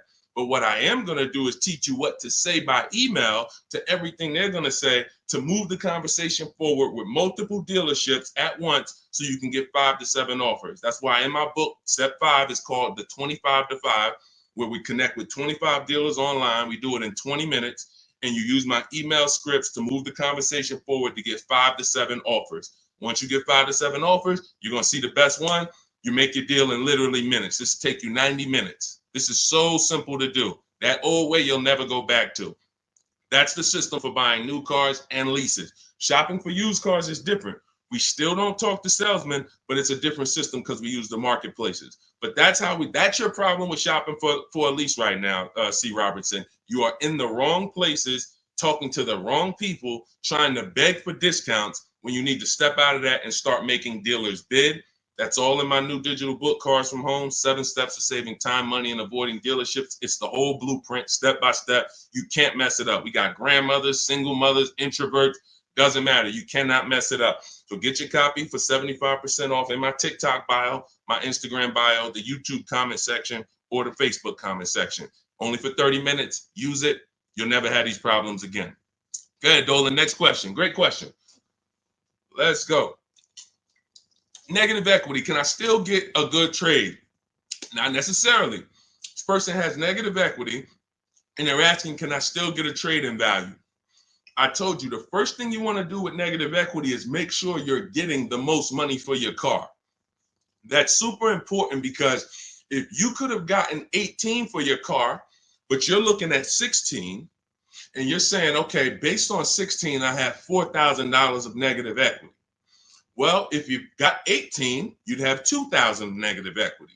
So part of this entire transaction, which I call the equity assessment, is making sure that I have found the buyers who will cut me a cash check and pay the most money.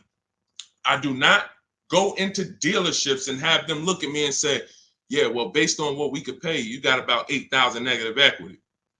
Again, you're not going to pay more money than CarMax, Driveway, Carvana, Kelly's Blue Book Instant Cash Offer, AutoNation, and Car Guru, Sell My Car. These are 6 offers, and these are people who every day they are fighting to buy vehicles. These are the people you want to be selling your cars to. People who every day all they do is get up and buy cars. People coming in there, hey, I'm here to pick up my check. They inspect the car, go into the accounting department, cut the check. Thank you, sir. Take off the license plate. Next. This is what they do. They're not trying to sell you a car. They're trying to buy cars. That's why we want to put our car in that market. So that's the first thing. Now, when you look at that, I have 2 strategies in my book for negative equity, and then a third one that doesn't lead to a car, because there's only 2 things that I've seen that stop people from getting cars depending on their situation. Credit is too bad, negative equity is too high, and they can't transfer it. We had people, I remember I was at the dealership, I'm at Mercedes, I got people with 800 credit scores not getting a car. They could afford it, can't transfer it. The bank's not going to approve it. They got 10,000 in negative equity. They're trying to roll it over to a $40,000 car, and they're trying to do no money down. So they want to finance the tax. They want to roll in the tax, the fees, and the negative equity. Bank's not doing it. That is how you could not get a car with negative equity. But there's 2 situations where you can. First one is if you can pay that difference. I already mentioned that. You get your 6 offers: Driveway, Carvana, Kelly's Blue Book Instant Cash Offer, CarMax, Carvana, Kelly's Blue Book Instant Cash Offer, Driveway, and Car Gurus and AutoNation Sell My Car. 6 offers. If you can pay the difference, do it, because now you got a clean transaction. Now there's no baggage. I'm going in to shop for my car. Now, you have to time your transactions. In the book, I teach you how to time the transaction. You're not selling the car to them right away because you got to go find your car first. But here's another great thing about these companies. When you find out your car is worth 18, that's my highest bid. Now let me go shop for my new car. I'm going to keep y'all right there. I might not sell my car to y'all for 30 more days or 45 more days, but y'all going to be right there. They're not going to be like, hey, we only want to buy the car today. If you don't sell it to us today, we don't want it. No, they're going to be there in 30 days. Now, the offer might change a little. I always say you run it again every 2 weeks.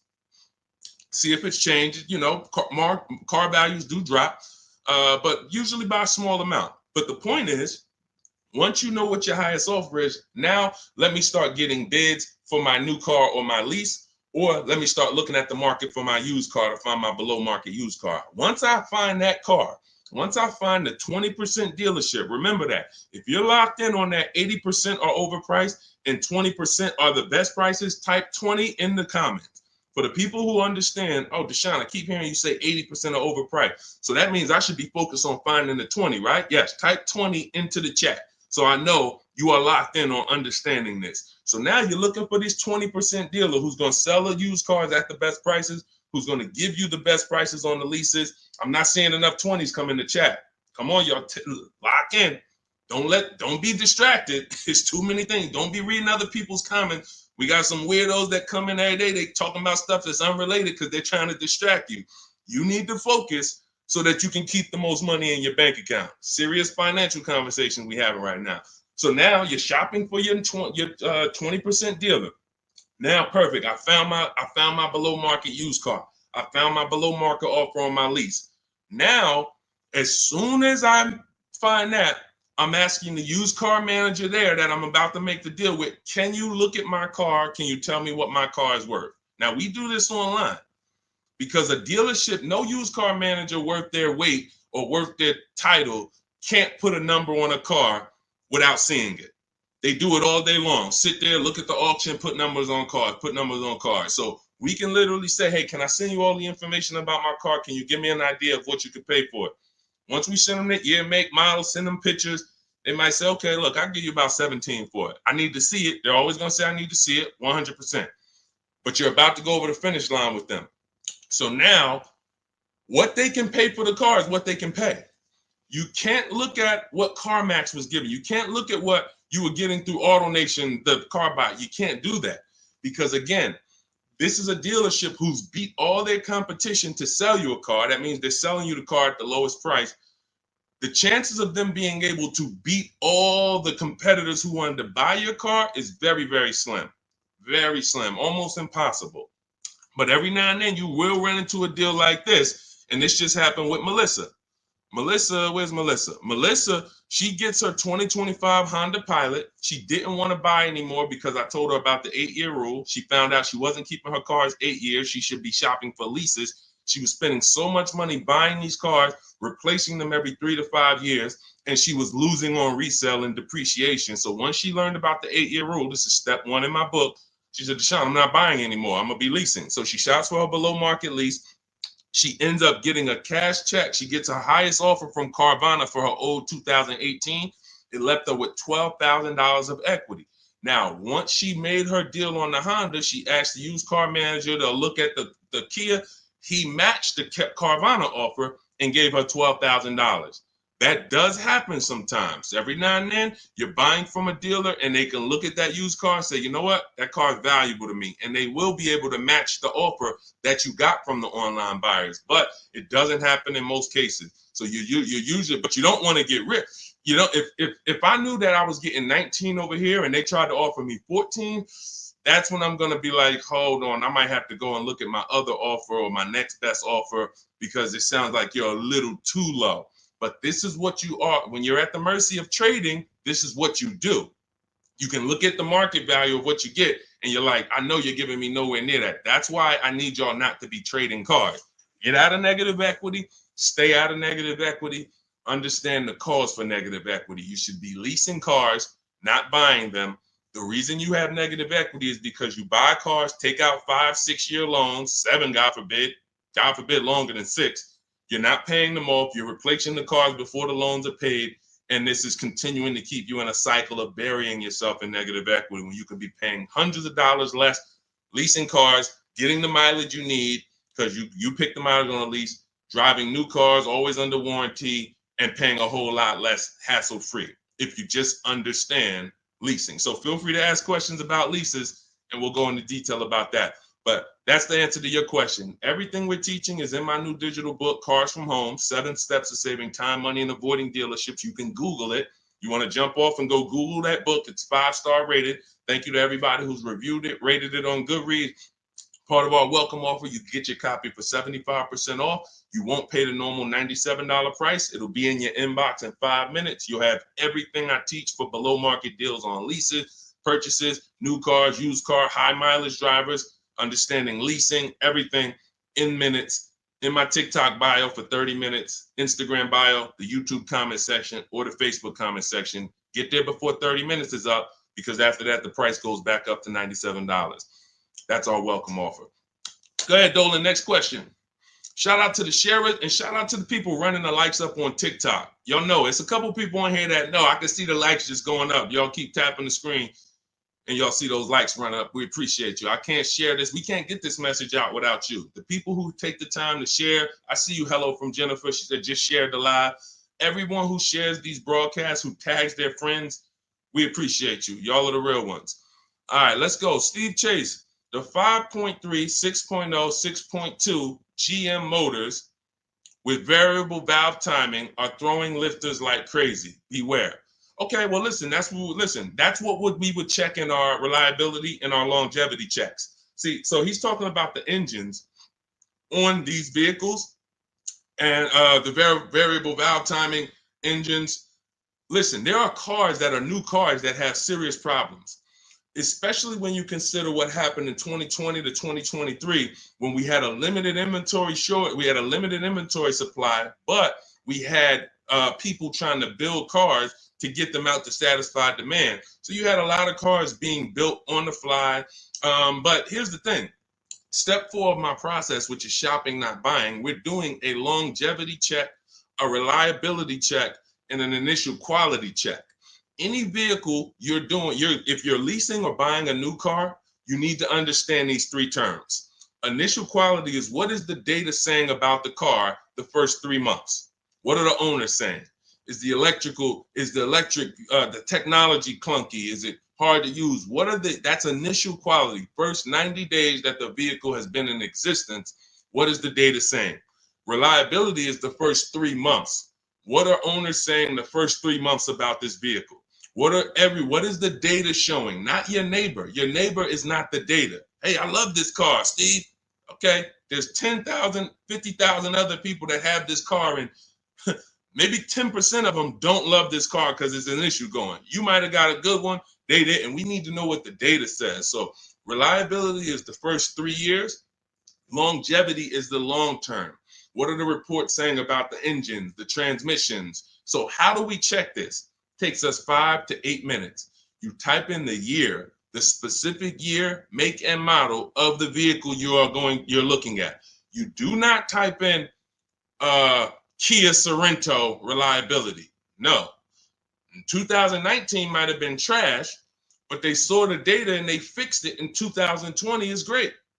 You must type in the specific year. So you're going to type in 2020 Kia Sorento initial quality, and you're going to just skim the first articles on Google and see what is it saying. Okay, this initial quality, owners report these issues, electric issues. Just skim the first page, look at the major third-party websites. Do not look at any websites that were made by a dealership or the brand that makes the car. Don't look at KiaNews.com. No, you want to look at the third-party sites to see what they're saying about this vehicle. Now, you move to, once it passes that check, You move to the reliability. 2020 Kia Sorento, reliability. Skim the articles. What is it saying? See any red? This vehicle, owners report less than average reliability on this vehicle. That's a problem. So once it passes that check, we move to the last one. And you don't have to do this if you're leasing. You're only doing this last one if you're buying. 2020 Kia Sorento, longevity. That's going to tell you right at the top. Owners report these engines last 80, 90,000, transmission issues, 80, 90,000 miles. Or sometimes you'll see right at the top, these vehicles last 200 to 300,000 miles when taken care of, well maintained. That's a great sign. Now, how do we make sure that the vehicle's been well maintained? That's a different issue. We talked about that a little earlier. This is how we do it with service records and all of that. But you must check what Steve is talking about is the DNA of the vehicle. That's what I call the DNA of the vehicle. An engine that they made, a transmission that they made, a steering system that they made. It's either good, great, or bad. If you got problems, you can't change the steering. You can't find one that was well maintained and taken care of and say, all right, great. Now I don't have to worry about those issues. Yes, you do, because they made the car like that. They made it with a bad steering system. They made it with a bad transmission. So when you do that, this is step 4 in my book, Cars from Home, 7 Steps to Saving Time, Money, and Avoiding Dealership. Step 7 is delivery.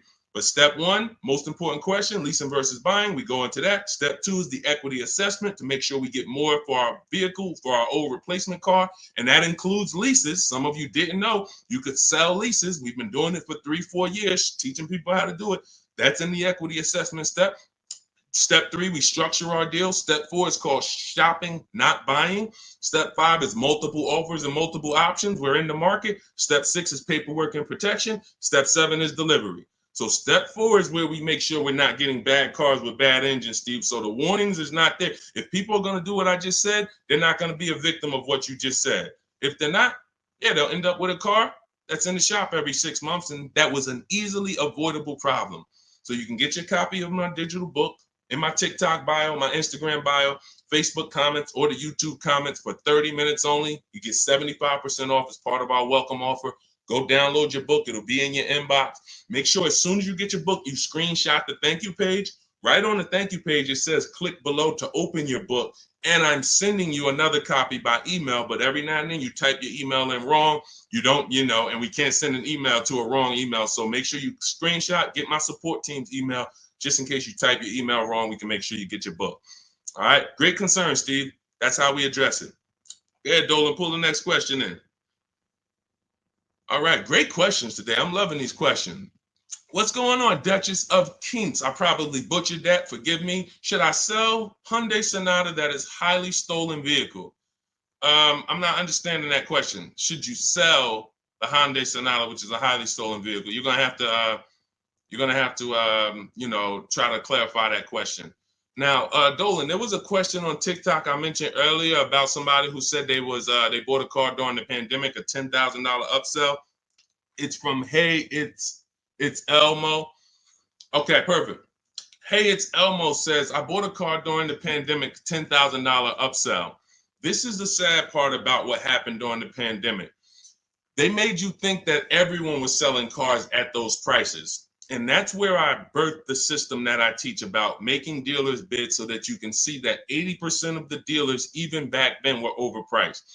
I had friends in the car business, still do that, with managers that I was calling during those times. And we were talking about what dealers were doing. And it was like, some of them were disgusted with it. Very, very few of them were moving like that. They were selling at list price. Very few were giving discounts, but no one was charging $5,000, $10,000 over sticker. So I knew that. And my mission was to teach people back then that you have to get bids from multiple dealers, because the 80% who you guys know are the overpriced dealers. If you've been on this stream, 80% of dealers are overpriced, 8 out of 10. If there's 8 Kia dealerships on the road, 8 of them, no matter how much you negotiate, are never going to be as low as the other 2. The other 2 are the competitor. They want to beat their competition. They don't care if they make $1,000 profit on a deal. As long as they're beating their competitors, they want to do it. These other dealers will be like, hey, I need to make at least $4,000 on this car. I'm not selling it. That's what you're dealing with. And they're not giving you the rebate. So all of this stuff happened during the pandemic because people didn't know how to shop. So one of the most popular vehicles during the pandemic was this vehicle I'm showing on YouTube, Facebook, and Instagram. It's the Kia Telluride. And Benita, you can look at the year. This was 2022. We were still seeing people pay $5,000 and $10,000 over sticker for these Kia Tellurides. Benita comes in, she gets bids, and she ends up with a lease at $600 a month, $600 down. She gave them $600. She drove off. There were people, and if anybody is willing to say me and tell your story about the Kia Telluride, there are people that were paying $800, $900 a month for this exact same vehicle. They were leasing them and buying them for $5,000 and $10,000 over sticker. She ends up, I don't know if she got a discount, but she probably did because you couldn't get to a $600 payment on a Kia Telluride back then without a discount. So what does that tell you? It's always going to be deals. It depends on how you shop. Somebody came to me in the gym. First thing he said to me was, man, when is the car market going to get better? We have been getting deals since 2019. There's never been a point in time in my life where I couldn't get a below market deal. So what you got to understand about the car market is it's three prices, always three prices for every car. Every time you buy a car, you need to lock in. There's three prices that could be paid. Market value, that's what most people are paying. Above market value, that's what some people are paying because they have no idea how to shop. They're easily manipulated. Dealers know how to make them pay more and have them think they won. Happens all the time. And then below market value. Below market value is reserved for the savvy people with strategies. You don't get a below market price by accident. You don't get a below market price by negotiating. Because if you're negotiating with an 80% dealer and you think, oh man, I talked him down to the bottom, he wouldn't even do no less than what he was going to let me walk out. That does not mean that was the lowest price in the market. The way you get the lowest price in the market is through bidding.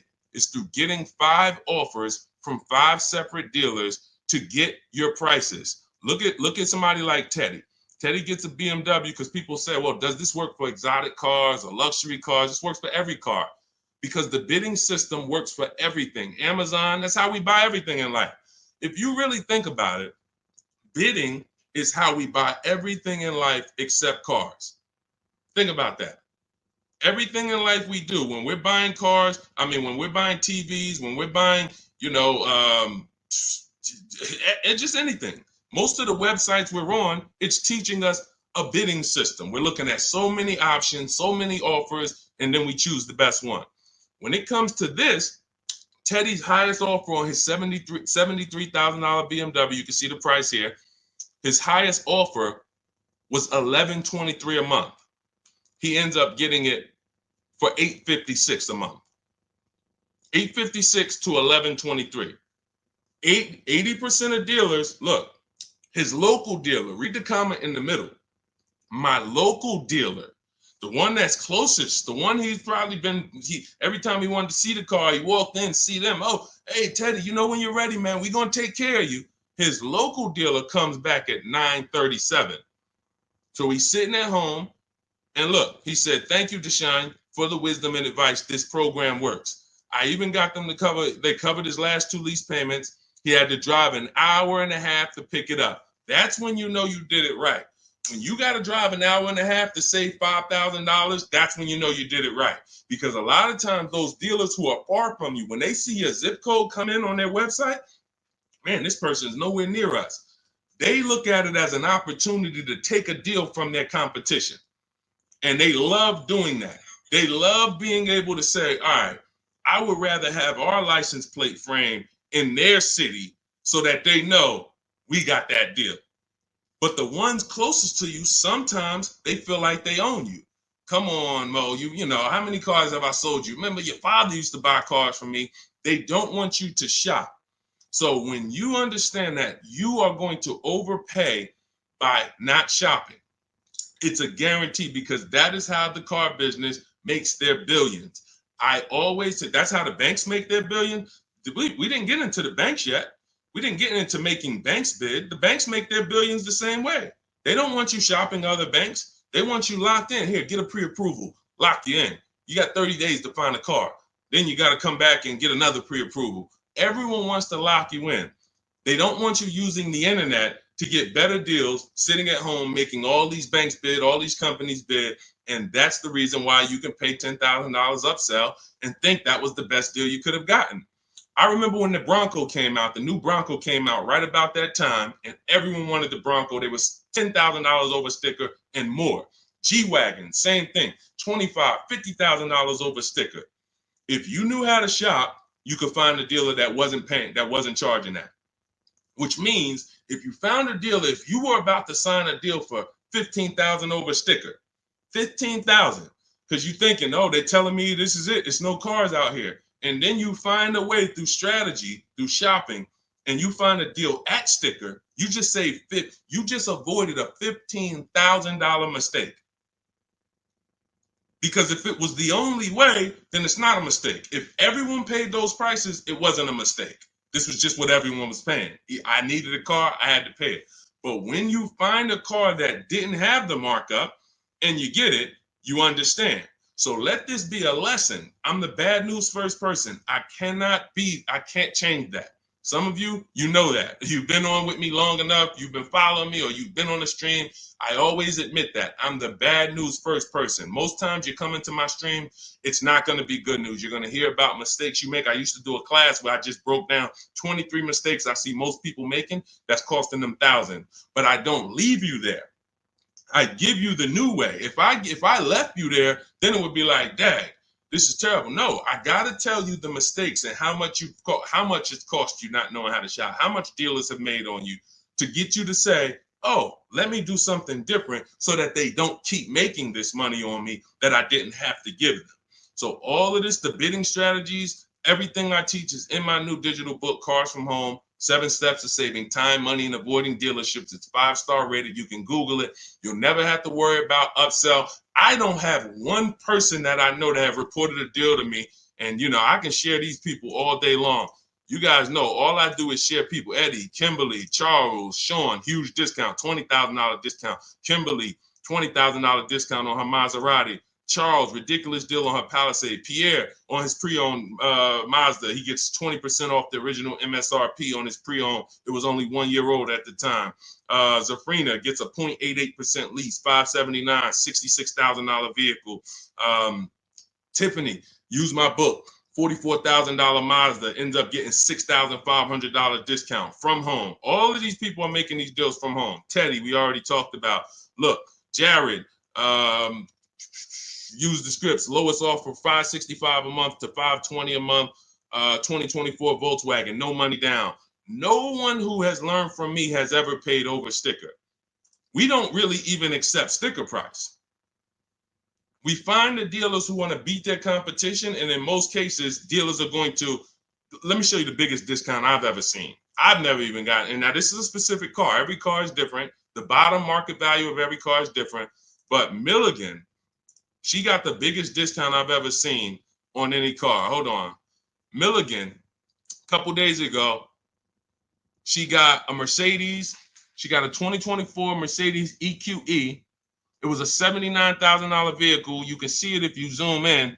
Her adjusted price was $51,300. From $79,000 to $51,000. Some of you know someone who has this vehicle. If you didn't get, this is how feeling for the bottom is a losing strategy. You might have thought you did good. Deshone, I got that same vehicle. I got the EQE. I got $10,000 off. I thought I won. Milligan got $27,000 off. Let that sink in. You can't feel for the bottom. You can only have dealers bid to find the bottom. You don't know what the bottom is. They want you to think you won. Hey, you got 10,000. Ain't that good enough? Yeah, I guess. I never got 10,000 off a car before. If this particular case, you would have lost $17,000 overpayment. So this is what bidding gets you. You want to learn to make people bid and stop negotiating with one dealer or two dealers. It's a losing strategy. All right, go ahead, Dolan. Next question. Great questions today. Keep them coming. Keep them coming. Dang, y'all running the likes up on TikTok. Thank you so much. We on 2 TikTok channels right now, if y'all didn't know. Every time y'all hear something y'all like, y'all keep running those likes up, man. I appreciate it. That really matters. And shout out to the people who shared, who tagged somebody. If you haven't tagged your best friend into the broadcast, I got to question what type of friend you are. Your best friend out here right now, car shop, and you don't even know it. And you getting all this gold and you haven't tagged them in. What's up, Tracy on TikTok? Lease is up in 2 months. Use the private broker. How do I know if he gives a good deal? Great question. Most brokers are ripping you off. And here's the thing, they're controlling your deal. They're not bad people. They're just about the profit. So as a broker, we work on trust. When I was a broker, it was a trust system. So I care about you more than the dealer. Let me represent your interests. Here's the problem. If you don't have a broker who's sincerely shopping the market for you, then you're losing. We always separate our transactions. I call them the 3 pillars of great car deals. Who you buy your car from, that's one pillar. You need to get a great deal there. You need to get the best deal, who you buy your car from, 80% to 20%.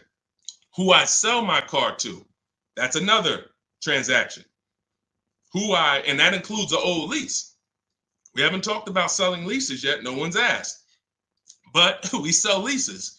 If there's equity, we sell them. So if you give that broker your old lease and you didn't do an equity assessment, now they have control of that. And then lastly, if you're not leasing, you're getting a loan, who you get your loan from. That's the 3rd transaction. So there's money in each of these transactions. There might be $7,000 with rebates and discounts in the car you're buying. Could be more. You saw Milligan's deal. She got $27,000 off. It was huge rebates that no one knew about. Then you have money in your old car. You might have a couple thousand equity in your lease or equity in your old car. Now you're giving them control of that. And now the car that you're, if you're getting a loan, the interest rate, you're giving them control of that. If you could have got 5.9, but they're giving you 7.9, then there's markups in your interest rate. There could be $2,000, $3,000 in markups there. So you're giving them control of all of this money. So how do we sincerely know if a broker has gotten us a great deal or not? They're giving us a market report. See, in Cars from Home, in my book, you're going to learn to do a market report. Very simple. 25 dealers in my book, step 5, we reach out to 25 dealers online. Takes us 20 minutes for a new car or a lease. I call it the 25 to 5 because we're connecting with 25 dealers online using my email script, and we're going to get 5 offers minimum. 25 to 5. So at the end of making our deal, everyone who I just showed you has a market report. They know what this dealer said, what this dealer said, what this dealer said, what this dealer said. This dealer didn't have a car. This dealer didn't have a car. This dealer had a car, it was the wrong color. This dealer, then they have these offers so that they know they didn't leave any money on the table. And they do this in 90 minutes. So literally connecting with 20 dealers takes 20 minutes. Using my scripts and all my copy and paste stuff takes 90 minutes to make these deals online. And we know that we didn't overpay. If you're buying your new car, you're looking at all these offers, you guarantee I didn't overpay. If you're getting your selling your old car, what are the numbers from CarMax, Kelly's Blue Book, Instant Cash Offer, Carvana, Driveway, AutoNation, and Car Gurus? What are those 6 offers? If the broker didn't tell you this is what the 6 offers are, this is what your offers are for your old car, they usually have a wholesaler that buys the cars from them. Hey, this person wants to sell a car. Hey, what could you pay me? And then this wholesaler cuts them a check for $1,000, $1,500, $2,000, and then they take the car. They're using their network. They're not taking you to the market. That's the problem with brokers. When I was brokering, I had a network, but it was always trying to expand. But here's the thing, every dealer doesn't work with brokers. Every dealer won't pay a broker. So you might think, well, I paid them $500 or $1,000. They want to also get paid from the dealer. The dealer cuts it. That's why most brokers make deals with the same dealers, because those are the dealers who do business with brokers. They'll cut them $1,000 check, $2,000 check. If you bring them a heavy customer who gets a G-Wagon, they'll cut them a $4,000 check. If that's not in their network, they're not going to shop you to those people. So you're giving control of people, you're giving control of thousands of dollars of your money to someone who's going to control it on a process that you could do in 90 minutes once you learn my strategies. It's no point in you could be a broker.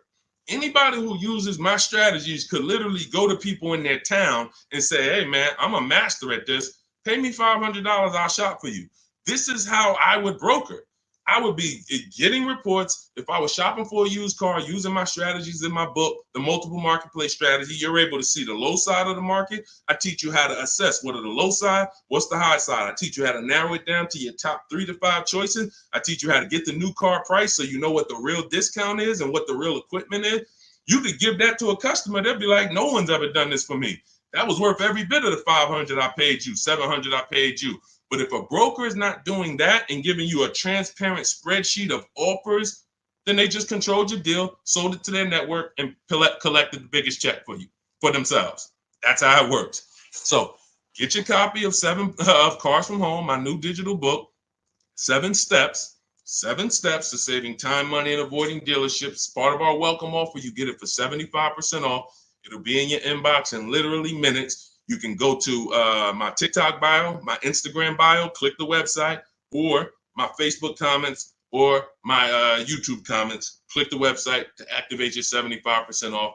Get your book. You'll have all my strategies for below market leases, paying less than everyone for new cars, used cars, how to get quality cars, high mileage drivers. We got a lot of questions that haven't been asked today. High mileage, selling leases, all of this stuff we haven't talked about.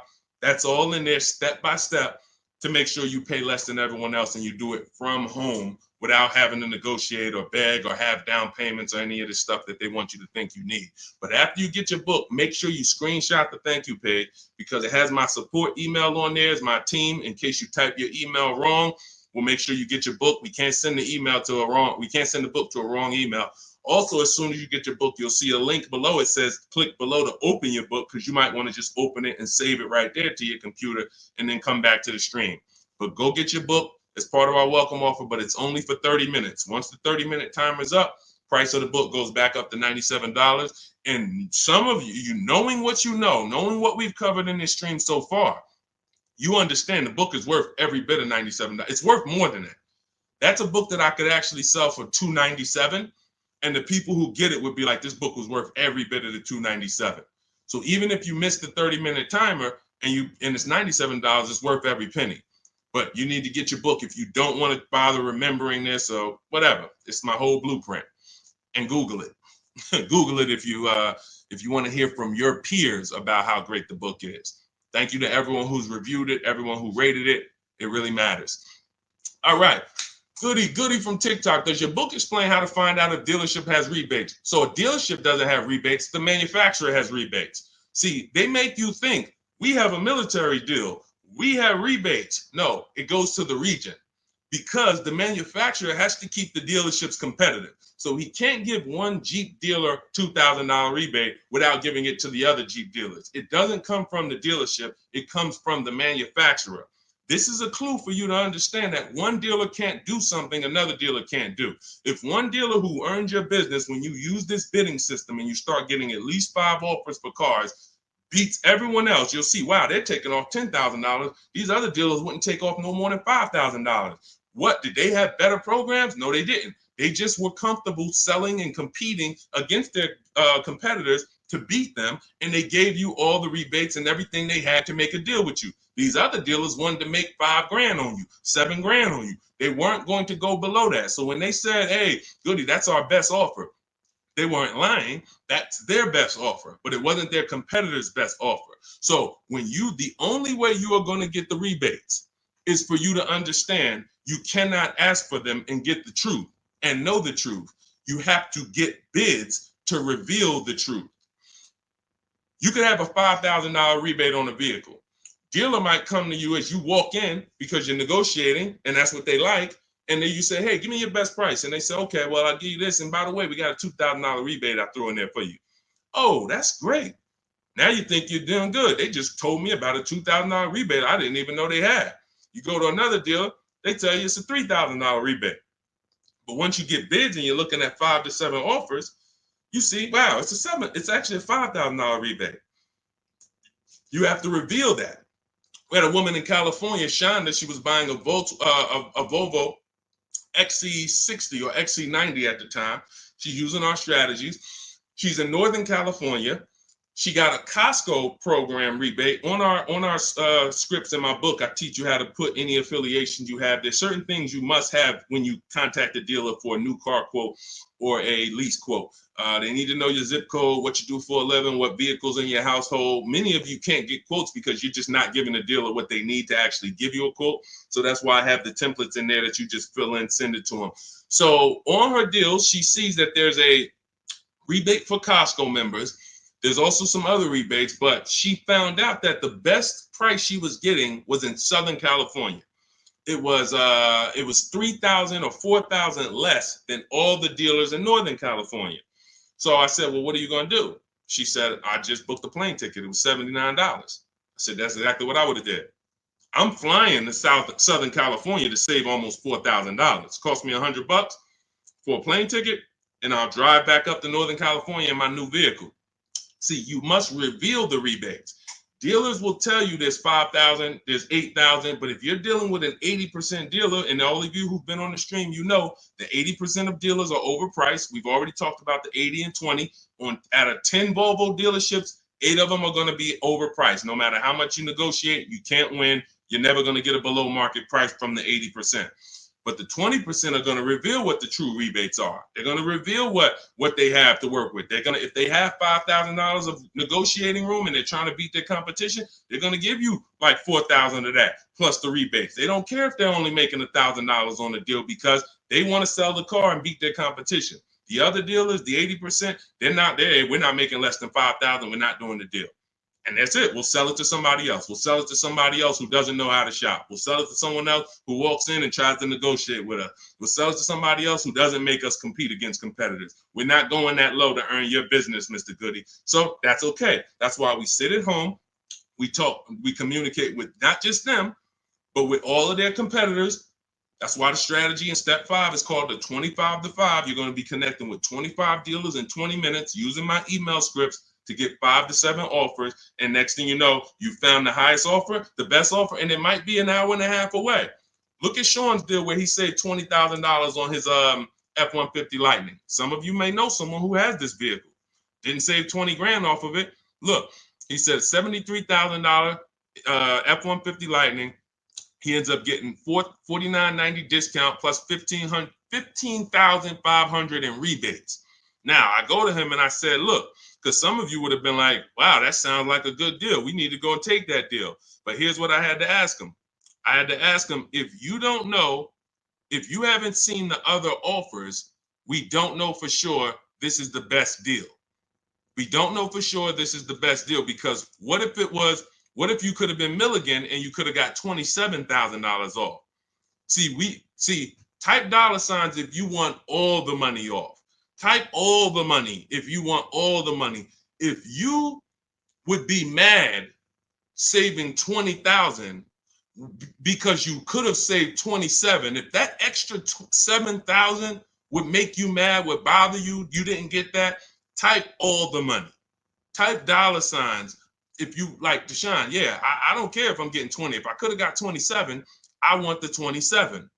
So this is how we prevent that. You must get offers to find out. So the $15,500 discount from Sean is we don't know it's the best offer until we look at the other offers. Now let me find the clip where he explained how he had to go outside his state. Hold on, I got a lot of pictures here. He had to go outside his state to actually get the best offer. Hold on. Here we go, right here. He says, I guess I could have put a little more info on here. Yes, he said, I got about 15 quotes. I couldn't find anything under MSRP. I ended up expanding my search to 150 miles outside my area to find this deal.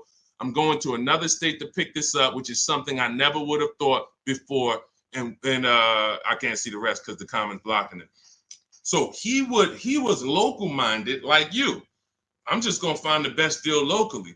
Once he starts using my systems and finding out, wait, I could talk to a dealer that's 200 miles away from me the same way I'm talking to a dealer that's 20 minutes away from me. He expands his search. The dealer who's in the next state over saves him 20 grand total, gives him all the rebates. He drives to the next state to pick it up. That is how you win. What's up, Aways? Good to see you. That is how you win. Local business is dead. That doesn't mean the local dealer won't win the bid, but they must win the bid. Car dealers are not your friends. Hey, you might have been, it's going to be hard for you if you've been inviting your car salesman to the barbecues and they know all your kids and all of that. The whole thing is trust. That's what they're basing it off of. And watch this. If they don't mind competing, you can still come to the barbecues. But I need to make you compete with your competitors, because I need to know if the price you're giving me is truly the best price. And if I've been your customer for 10, 15 years and you sold cars to my family, then every time you see we need a car and you see I'm putting you up against your competitors, you should be like, well, that's Mr. Goody right there. You go out, talk to your general manager, go to him and say, hey, look, I know we don't normally sell a car below this, but this guy, he's shopping different now.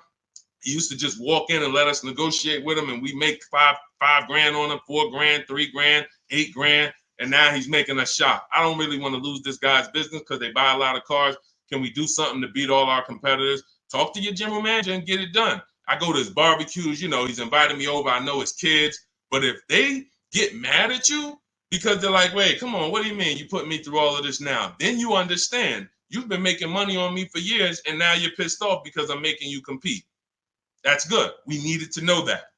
Thanks a lot, Charlie. Hey, hope you enjoyed the barbecues. You won't be back. All of this is in my digital book, my new book called Cars from Home, 7 Steps to Saving Time, Money, and Avoiding Dealerships. You can get it for 75% off as part of our welcome offer. In my TikTok bio, click the picture of me. My Instagram bio, click the picture of me. You'll see a website there, and then click the button that says 75% off my new book as part of our welcome offer. I have one in the YouTube comments or the Facebook comments, no matter where you're at. Get your book, but it's only for 30 minutes. After that, price goes back up to $97. So $97 is worth it. $24 is even better, and it'll be in your inbox in 5 minutes. You'll have all my strategies for below market leases, below market purchases, below market used cars, leasing versus buying, bank bidding war, making banks and credit unions bid without hurting your credit. Everything will be there for you for $24 if you get there before the 30 minutes is up. Go ahead, Dolan. Great show. I'm loving the questions today. If you're getting value out of what we're doing so far, I want you to type value in the comment section. If you are getting value out of what we're doing, shout out to the people that's locked in. Shout out to the people that are locked in. I want you to type value, value, value, value, value, value, value, value, value. I see. This is all we do. I told you from the moment we started the stream, we don't play around here. We don't hold back. All we do is, all I want you doing is emailing me and writing me with your car deals. I want to be pulling your deals into the stream, just like I'm showing Rosalie, just like I'm showing Jen, just like I'm showing Ansley, just like I'm showing Vincent, just like I'm showing, look, Tasha. I want to be pulling your deals into the stream. And that's all I care about. Everyone knows I can get below market deals. There's nobody on this stream that would be like, hey, Deshone, man, you've been in the car business since 2006. Absolutely. But your deals is what proved the system worked. Once I saw people doing this in 2021, it proved to me that the system works. Now let's just have more people use the system. All right, let's go. We don't talk, T. I don't talk. There's no way. In fact, you said, how can we talk? Hit the Shop with Deshone button. In my bio is a button that says Shop with Deshone. If you qualify for us to do this together, then we can talk. But unfortunately, we got blessed, thank God. We got 2.3 million followers. Everyone wants to buy a car. If I was talking to people, I'd be talking to people all day and we'd be getting things done slow.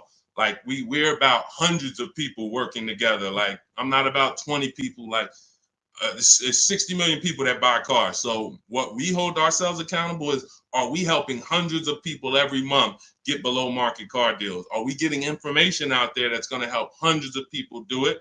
So if you want to know about us working together and joining my group and working with me personally, hit the Shop with Deshone button and see if you qualify. All right, that's in my bio. That's in the comment section. You can go to shopwithdeshone.com. See if we qualify to work together, but that's the only people that I talk to. All right. Returning my lease and financing a 2025 RAV4. Will I get some money for the return of my vehicle? You need to do an equity assessment. So if you first thing you do is you're going to go to Kelly's Blue Book Instant Cash Offer. You're going to go to Auto Nation. You're going to go to Driveway. You're going to go to Car Guru, Sell My Car. You're going to go to CarMax. You're going to go to Carvana, and you're going to put all the information about your vehicle into those websites. And when they get to the part where they say is the vehicle owned, leased, or financed, you want to type owned. You just want to know what the raw value is without them knowing it's a lease or purchase. None of that. Just want to know what the value is. You're going to call your bank. You're not going to do this process takes 20 minutes, and we've had people make $3,000, $5,000, $10,000 doing the equity assessment. Don't be lazy with this. Call your bank, ask what your payoff is, and when you find out what your payoff is, compare it to the offers. And then you're going to ask, do I have a third-party restriction? The third-party restriction doesn't limit who you can. It doesn't limit your ability to sell. It limits who you can sell to. So if you are selling to a third party, that means you can sell to Carvana. You sell to CarMax. You don't want to buy your car and then resell it. We had a lot of people doing that during the pandemic. They were paying taxes and fees to buy, and they end up making little to no money. They literally were buying the car saying, oh, well, I could buy it for 20 and resell it to Carvana for 25. But when they bought it for 20, they had taxes, fees, and by the time they went to sell it, they only made $1,000. When we could have just bid that out to a used car manager, because again, the third party restriction doesn't limit your ability to sell. It limits who you can sell to. So in my book, in step 2, which is the equity assessment, I teach you how to do 3 different equity assessments depending on your situation. You're only going to do one, but there's 3 different types depending on your situation. One is a standard equity assessment. That means I own my vehicle or I finance it. So who didn't know that you can sell a car that you actually have a loan on? Type me. Some people thought, oh, I thought I had to wait for the title. You don't. You can sell a car you have a loan on. So that's the first equity assessment, own vehicles and finance vehicles. Second equity assessment is lease vehicles. Third equity assessment is leases with a third party restriction, and we bid it out to a used car manager. So these are the 3 ways we do an equity assessment to make sure we're not leaving any money on the table.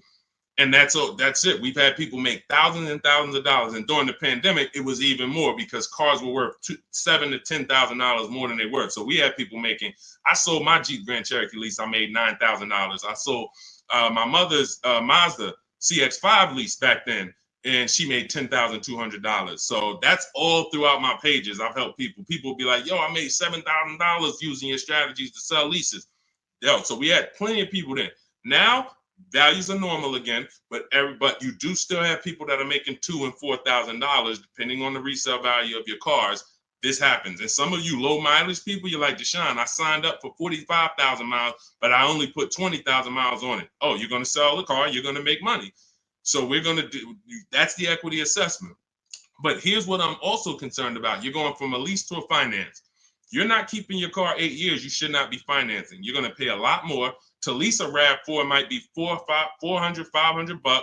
To buy that same RAV4 with no money down is going to be probably $800. So you're going to put a whole bunch of money into this transaction to go into a purchase coming from a lease. Very rarely does that make financial sense because you have to have changed your lifestyle altogether. You have to go from, all right, instead of leasing and driving new cars for cents on the dollar, I'm going to go to a purchase. So here's what normally happens. You overpaid for your first lease. They charge you a ton of money on your first lease. You didn't realize that they were charging you a lot of money, and you think that's normal. You think, well, that's just what leases are. You're not doing these deals like Danielle, where you're driving $45,000 vehicle. She got a $44,000 Audi, and she's paying $550 a month. Or Greg, $56,000 Kia EV6. $527 a month, no money down. All of these are no money down deals. You can read the comments if you're on Facebook, if you're on YouTube, screenshot the comments. Look, Maserati, Kimberly's Maserati, $91,000 vehicle, first month's payment. Look, down payment, first month's payment only, $944 a month. That's a 1% lease. Look, Charles, Palisade lease, $48,000 vehicle, $597 a month, no money down. Look, Zafrina, $66,000 Jeep Grand Cherokee, $579 a month.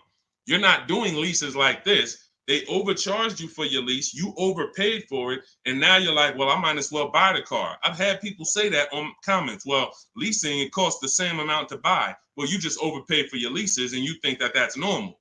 So now you're comparing overpaying for leases to buying. And yeah, it might be a similar price. But you compare these deals, look, Zafrina's 0.88% lease, $65,000 vehicle, that would normally be $1,300 a month to finance, $1,200 a month if she went in there with no money down to finance that.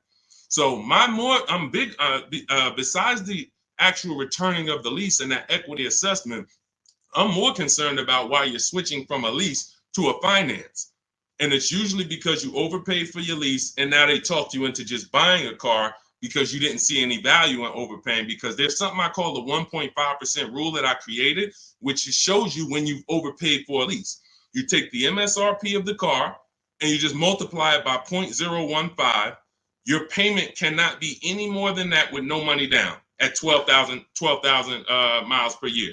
So if I took my car, if I'm looking at a $50,000 car, the max I do multiply by 0.015.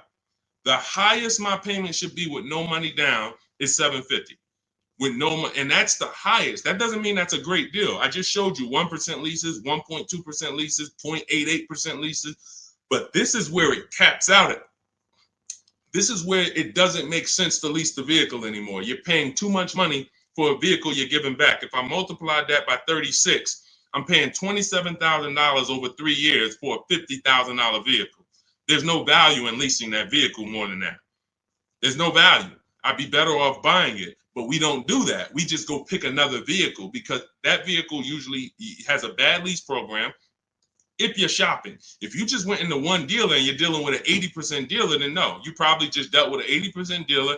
They overcharged you, made $8,000, $9,000, $10,000 on you, and left you out. And you were just like, well, I guess this is it. No, they made a ton of money on you, but that's why you need to learn how to get below market leases. You'll never hear me say you should be leasing cars if you're not keeping your cars 8 years. You'll hear me say, if you're not keeping your cars 8 years, you should be shopping for a below market lease. A below market lease. 1%, 1.2%, no more than 1.5%, getting bids so that you can get all the discounts and all the rebates, and so that you don't end up in an overpriced lease. Below market is all that matters. All of these deals I just showed y'all, if you type them into Google and you saw what the advertisement is for those same cars that we just went over in the last 3 minutes, you would be like, those deals, none of those deals, Danielle, Kimberly, or Maserati, none of them are even nowhere close to what they're advertising those cars for. That's how you know they're below market leases. All right. All of this is in my new digital book, Cars from Home. You get your copy for 75% off. That means you'll get it for $24 if you get there before the 30-minute timer is up. It's part of our welcome offer. It's called Cars from Home, 7 Steps to Saving Time, Money, and Avoiding Dealerships. It's a digital book. It'll be in your inbox in 3 minutes. You can get it in my TikTok bio, in my Instagram bio, in the Facebook comments, or in the YouTube comments for the next 30 minutes. Make sure as soon as you get your book, you screenshot the thank you page. And on that thank you page is the link to open the book. So you can literally open it, start using all of these strategies for the rest of your life. And every time something changes in the market, I update the book. Vroom used to be in the book. Some of you know Vroom went out of business. I went right into the master file, took Vroom out, updated it. If I update a script, I go right into the scripts, update the master file. You open the book. Every time you open that link, it's a new copy of the book. So that's the things I couldn't do with a physical book. Things change. We use online systems. New websites come into the business. Websites go out of business. We need to make sure it's flexible. Every time something happens, we update it. Boom, and you got the latest and greatest strategies. Beautiful. Grab your book, 75% off before the 30-minute timer hits 0. All right, y'all. Listen, we did a lot. I have bad credit strategies in there, Lady Forever. Or no, in your case, you have fair credit. So I like to see you get your credit up to like 660, 670. Same thing with a house. If you got 625, you qualify for some programs. But if you get yourself to a 660, 670, you qualify for better programs. So I like to say with cars, get yourself out of that manipulation zone.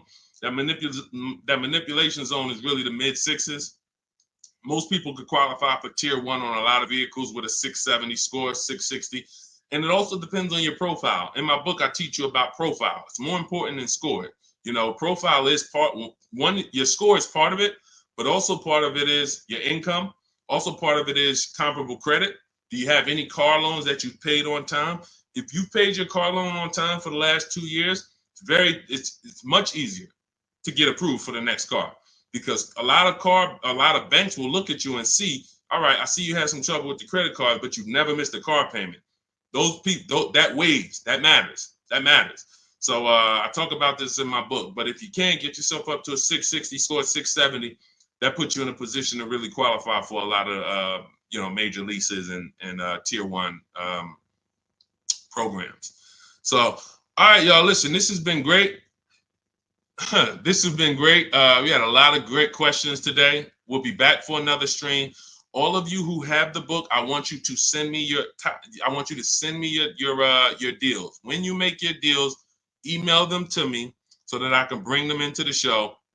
I got a lot more people, a lot of emails. I don't always get a chance to go through my emails because I get a lot of them, but I got to go through a lot of my emails because I have people who are sending me their deals and I haven't had a chance to bring them into the show. But yes, good morning. I got the book already. I'm confused about how to calculate a deal on a used car. Just when you narrow it down to your top choices, get the new price, use the true value calculator, put the new car price in with the asking price, and it'll tell you what the true value discount is. We buy based on the true value discount. We didn't get a chance to talk about that in the stream today.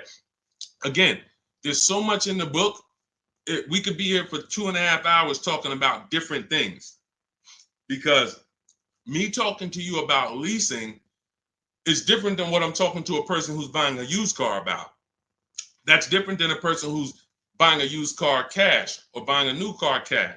That's different than a person who's going to be using the bank bidding war and putting banks against each other. That's different than a person who's going to be coming from a lease, selling their lease. That's different than a person who's going to be selling their lease with a third-party restriction. That's why in my book, you're not reading everyone's strategies. You're only reading what matters to you. I have links where it warps you to the next section that is applicable for you. If you're not leasing, you're not reading anything about leasing. You're on a purchase path and you get to the end of the section and it says, okay, if you're purchasing, then based on this, click this link.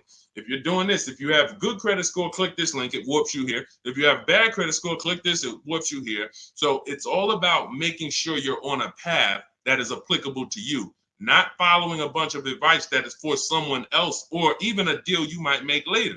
You'll use the used car strategies, but that's later. Right now, I'm on the lease path. I don't need to read about used cars. This is how you stay focused and get to your goal really quick. But that's how we do. Just follow it again. You got to realize this is a new system for you. You're not used to having a process. So if you need to just go through the steps again, let me make sure. He said, do this first. Let me make sure I did that. Said, go to the websites, open up accounts. Okay. If you didn't go to the marketplaces and open up accounts, you skipped the process. You can't just open the websites and then don't set up your accounts, because now every time you come back to the marketplaces to shop for your used cars, you don't have any alerts. You don't have any new inventory alerts. You're not getting alerts of the new inventory. He says, set up a shopping email so I don't mix it with my personal email. If you go and you're getting offers in your personal email and you're like, Deshone, it's hard for me to get to these offers. Yeah, that's because you got your work email, you got your internet stuff, you got your sites that you've been visiting, you got your newsletters you're a part of, and now you're trying to communicate with 25 dealers in that same email thread. It's never going to work. That's why I set up a shopping email. I say set up a Google Voice. We don't just have dealers calling our phone, so we don't have to talk to dealers. We don't have to, yo, Deshone, how can I stop these dealers from blowing up my phone? You skipped the step. You didn't set up the shopping phone number for free that I told you to set up. Put on do not disturb so no one can even talk to you. These are all steps that you need to review. But here's the beautiful thing. Once you get this, it's the muscle memory. See, I could do this in 90 minutes, 60 minutes sometimes, because I've done this hundreds of times for other people, myself, and I wrote the blueprint. Once you get to the point where you're like, wait, I'm going to trust this process and stop trying to come with my own ideas. If he says do this, I'm doing it. He says go to this website, type this in, I'm typing it in. Then I go to the next step. So typically the people who do the best, the quickest, it's very easy for you to follow directions. But some people, that's not your learning style. It's harder. But you'll eventually trust the process. It's going to take you longer. But it's not the process, it's you. If you came to McDonald's and they told you, hey, all right, flip the burgers. When you hear the buzzer go off, flip the burgers. As soon as you hear it, you sprinkle a little seasoning on them. You do 2 drops of seasoning. Shake. And then you hear the buzzer go off on the fries. That's when you pick it up and then you dump them in. and then you sprinkle five salt. Shit. See, it's a system. They're not giving you an option. My system is the same way. It's very rigid. There is no add your own stuff to it. Deshone, I was on the websites. I was looking at some of the lease offers. Man, they look bad. Where in the book did I tell you to go to websites? Oh, no, you didn't. Why'd you do it then? You're mixing your own stuff. So again, the people who have an easy time following direction, military people usually, a lot of military people come in and they get right to it. They're like, Deshone, like I had one girl tell me, she's like, I'm in the military. So as soon as I saw the directions, I'm just trained to follow. That's how I got to it quick. But some of you, it's going to take you a little while because you're an overthinker. That's okay. You'll realize once you get the deal done, you'll be like, man, I could have did this in 2 hours. It took me 5 hours because I just was overthinking. I'm doing stuff that he ain't say do. And that's the beautiful part. Because next time you get a car, you'll think less. You'll be like, all right, let me trust this system now. Third time you get a car, you're a master. Now it's like, all right, boom, boom, boom, boom, boom. That's the process. So get on the train. Get your copy of Cars from Home, 7 Steps to Saving Time, Money, and Avoiding Dealerships. It's a digital book, so it'll be in your inbox in 3 minutes. You can start using these strategies for the rest of your life, sharing them with your families, shopping empowered, making dealers and banks bid. You're no longer begging for deals. You're no longer spending an hour in a dealership. My God, I've gotten so many cars. I've never spent an hour in a dealership. Since 2015, I have not spent 1 hour in a car dealership to get a car, not one. And I show you my car deals, I talk about them, I pay less than everyone. Unless you were using my strategies, then we'll probably pay the same amount. But as far as the cars I get, every lease I've gotten, ridiculous. 1% leases, never had to be in a car dealership. So you could say goodbye to Deshone, I never got to spend more than an hour you never spend more than 30 minutes in a car dealership again. That's just what we do. That's just, the system proves it. So go read the book. Go get your copy, 75% off in my TikTok bio, my Instagram bio, the Facebook comment, or the YouTube comments. Click the link and then click the button that says 75% off. Welcome offer. Make sure you get there before the 30 minutes is up. All right, we'll be back. We will be back to talk more. But everyone who got the book, I will see you in the book because you'll be linking the videos with me. You'll see I got a bunch of surprises in there. So go get your book, and I'll see you all on the next stream. God bless you.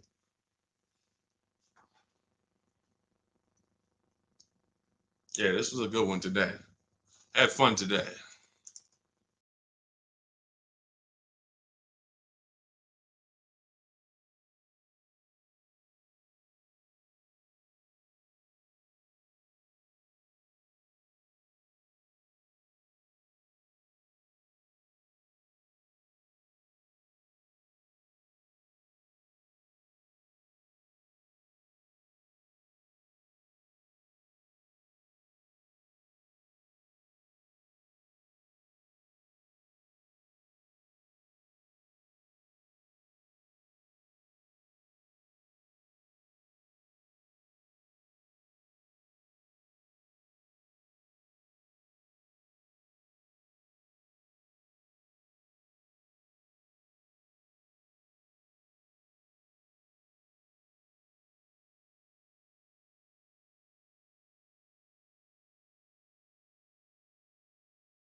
Shout out to everybody who's here.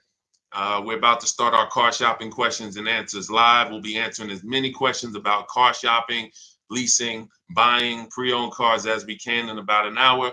So feel free to start typing them, and we'll get the show on the road. If you don't know me, my name is Deshone. I'm known as Deshone, the Auto Advisor. All I do is focus on teaching people online strategies to pay less than everyone else for new cars, used cars, and leases. I spent 14 years in the car business. In the last 3 years, I've been teaching people like you all around the country how to get below market deals. It's only 3 prices you can pay for any car: market value, above market value, or below market value. My mission for those who are locked in and willing to listen and willing to apply these strategies is for you to pay below market prices for any vehicle that you get. Everything we're going to be talking about is out of my new digital book. It's called Cars from Home. It's already 5-star rated. You can Google it. It's called Cars from Home, 7 Steps to Saving Time, Money, and Avoiding Dealerships. And you can get yours for 75% off as part of our welcome offer. You can get it in my TikTok bio, in my Instagram bio, or in the YouTube comments or the Facebook comments. If you go into my bio, just click the picture of me. Go grab your book for 75% off. You won't pay the normal price, and you'll have it in your inbox in the next 2-3 minutes. But make sure when you get your book, you screenshot the thank you page so you can have my support team's email as well, just in case you type your email wrong. But that's our welcome offer to you, 75% off Cars from Home, if you want the entire blueprint of everything we're going to be talking about.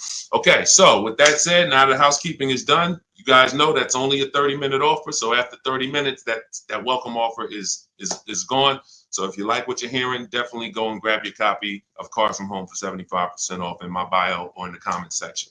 So, all right, let's start here. First question, should husband and wife buy together or separate based on better credit? Okay, so there's no right or wrong here, but if you're saying what gives us the best chance for the best approval, you know, you can say, all right, we can go on, we can try to go on together. Could you get approved by yourself? And so I keep my credit into, with no additional debt. Or if I'm trying to build credit and you're trying to build credit, then all right, we might go on together. But if it's not necessary for us to go on together, then you may want to keep your credit profile separately and just, get the person who can get approved the individual approval. But if you are building and you would like to have that payment history on your credit as well, then you can add it to both people's name. It really depends on your personal goals and where you're at. There's no right or wrong. It just depends on your goals. All right, let's go, everybody. Keep typing your questions. We got our first couple questions. As you type them, we'll add them to the show, and we'll get through as many as we can in the next hour. Go ahead, Dolan, shoot the next question up. Okay, what's up, Reem 99? I have a 2019 Chevy Silverado. I owe about 30,000, 120,000 miles. So the first thing that you should be considering is you're a high mileage driver. So I want you to look at this lesson that you're about to learn on depreciation. All right, here's what everyone buying or leasing or considering acquiring a depreciating asset like a car needs to understand. This is what I call the depreciation curve. This is also what I call the unseen expense. So you'll hear a lot of people who come to our streams refer to the unseen expense, which is depreciation. So if you buy a vehicle today, and stay by your keyboard so you can dialogue as I ask you these questions. That's how you're going to get the most out of this video. As if you buy a car today for 40,000, let's say I left it outside your house. Somebody gave you a $40,000 car. You don't have to pay for it, but you don't need it. And you say, look, I don't need it. I can't drive it. You can leave it there, but it's just going to sit there for a year because I can't use it. If you came back a year later, you never drove that car. Remember, we bought it for 40. If you come back a year later, never drove it 1 mile, is it still worth 40? Yes or no? Let's go. Type into the chat fast so we can get this, so we can keep the show high speed. Everybody who's dialoguing, I appreciate you. You usually get a lot out of these because your dialogue. So thank you. No, Gary. No to pull up. No. Okay. All right. Perfect. So we understand. Now, if you came back to that car a year later, you never drove it, and it's worth, let's say 35, 34, whatever it is, you bought it for 40, it lost value. See, because it doesn't matter whether you bought it and didn't drive it, or you leased it, or you owned it. See, when you start understanding depreciation like we're going over, now you can properly assess whether you should lease or buy a car and how you are going to beat depreciation. Because the entire goal for leasing versus buying is which one of these strategies, if I get a below market deal, allows me to beat depreciation based on my lifestyle. So so a high mileage driver, your depreciation ring looks entirely different from a normal driver. So where one driver might be 40,000, they come back a year later, their car's worth, 36, 34. If they didn't drive it, if they put average miles on it, maybe it's worth 32. They're losing money based on their mileage. You might put 30,000 on that car in 1 year. So your depreciation looks like this now. It doesn't look like this. Your car goes from being worth 40 1 year to literally it could be worth 26 the next year because you put 30,000 miles on it. So you have to take into account depreciation differently than a normal person. Everyone has to take it into account, but you have to, any high mileage drivers on here, if you drive more than 18,000 miles, I want you to type HM into the chat for high mileage.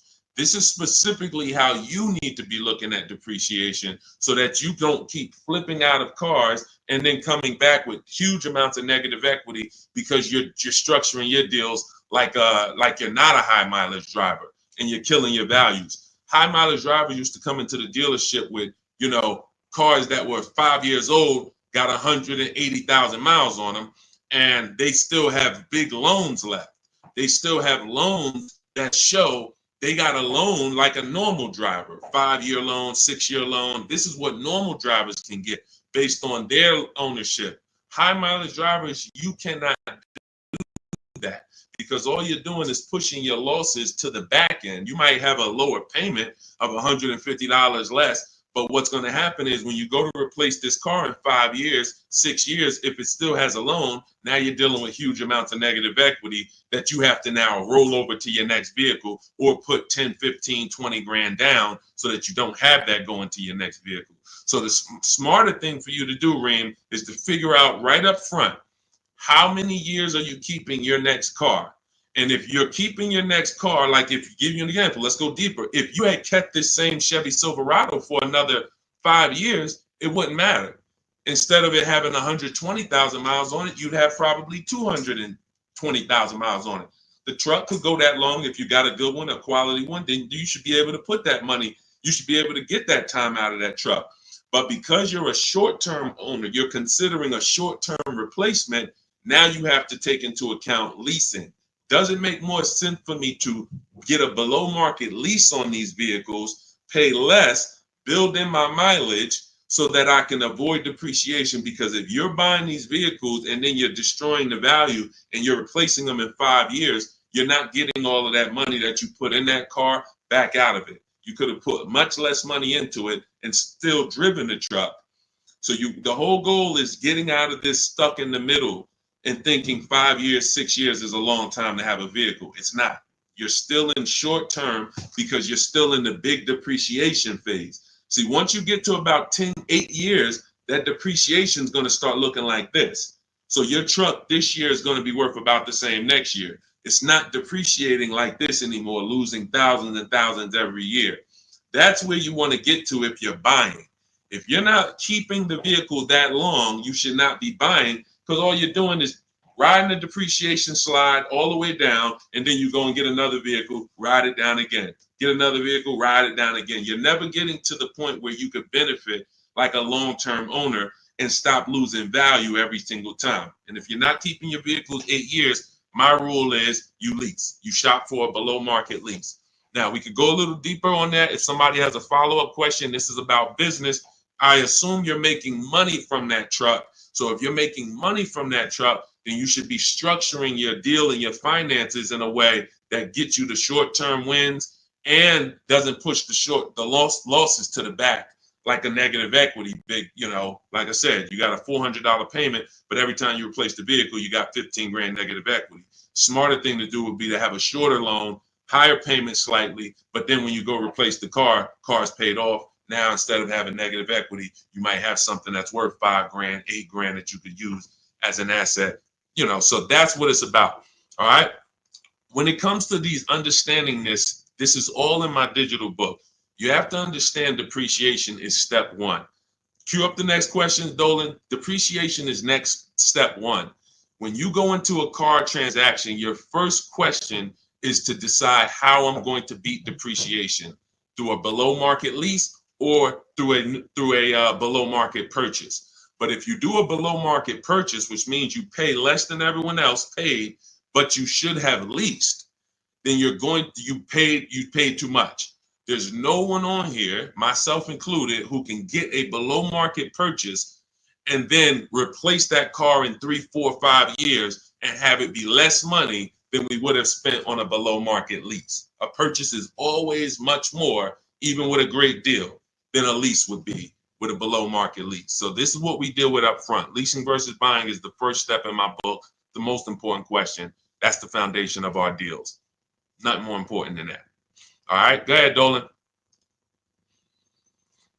All right, come on, keep typing the questions. I know we got a lot. We'll try to get through as many as we can in an hour. Okay, BMW X7, new or used. Okay, so if you're purchasing, which means you're a long-term person, you're going to beat depreciation through long-term ownership. Whenever you're purchasing, your goal is to beat depreciation through long-term ownership. So how many people have a vehicle? If you have a vehicle that you've had in your driveway for at least 8 years, I want you to type the number of years into the chat.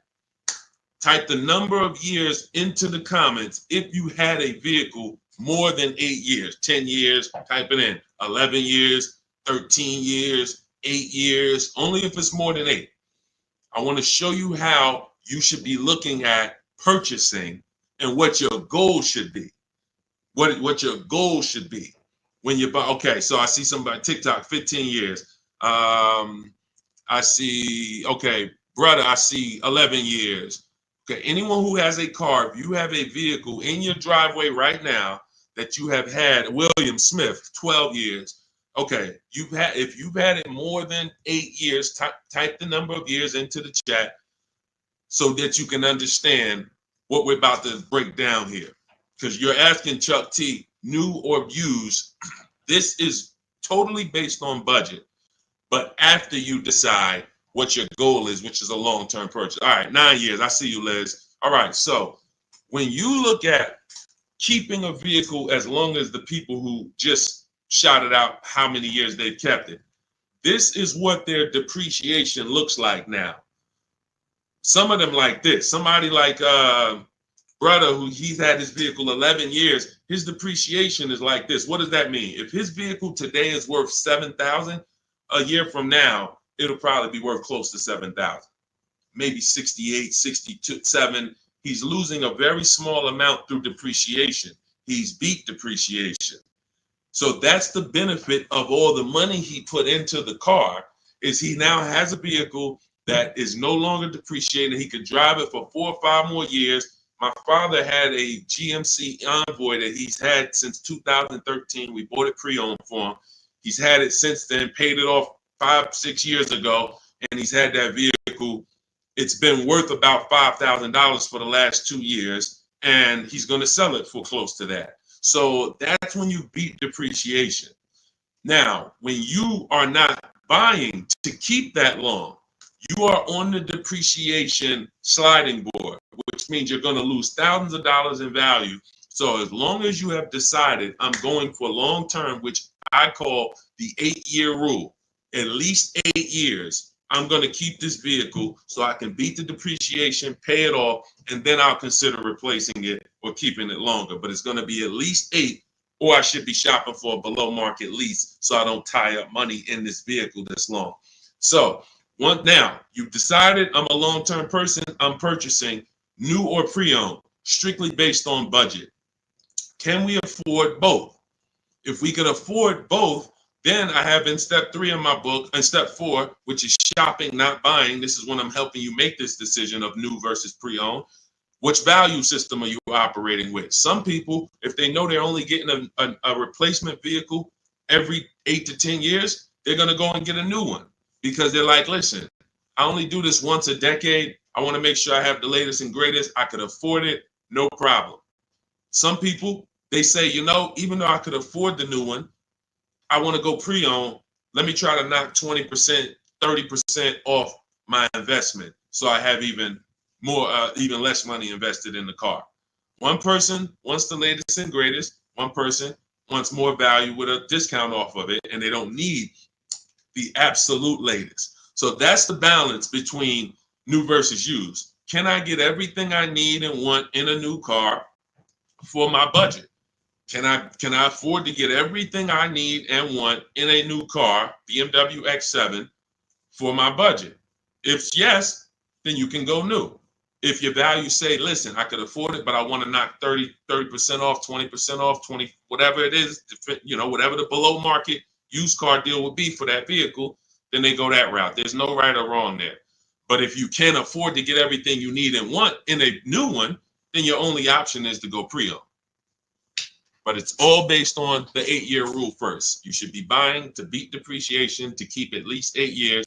You're buying a depreciating asset. 3, 4, 5 years, 6 years of ownership is losses because you're not going to get the money back in resale when you're depreciating that vehicle the first 5, 6 years and then going and replacing it. You're not getting that money back.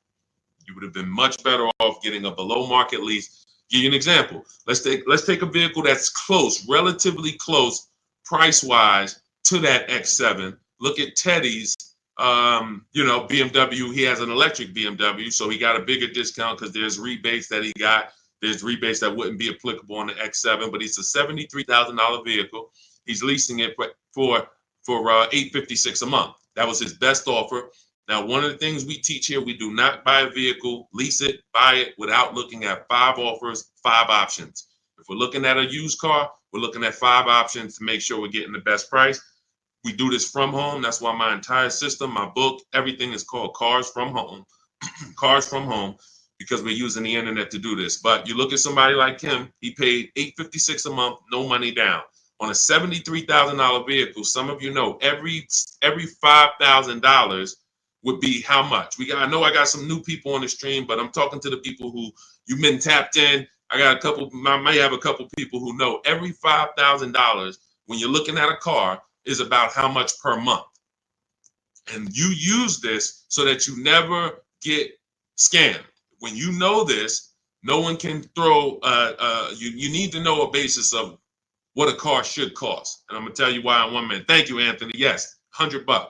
Great job. Anthony Perry knows $100. So if every $5,000 is $100, you're going to now look at a $50,000 vehicle and you're going to say that's going to be about $1,000 a month if I wanted to buy it. That doesn't take into account, okay, I might get a $10,000 discount. We're just talking about strictly looking at the base price, total price of the vehicle, asking price.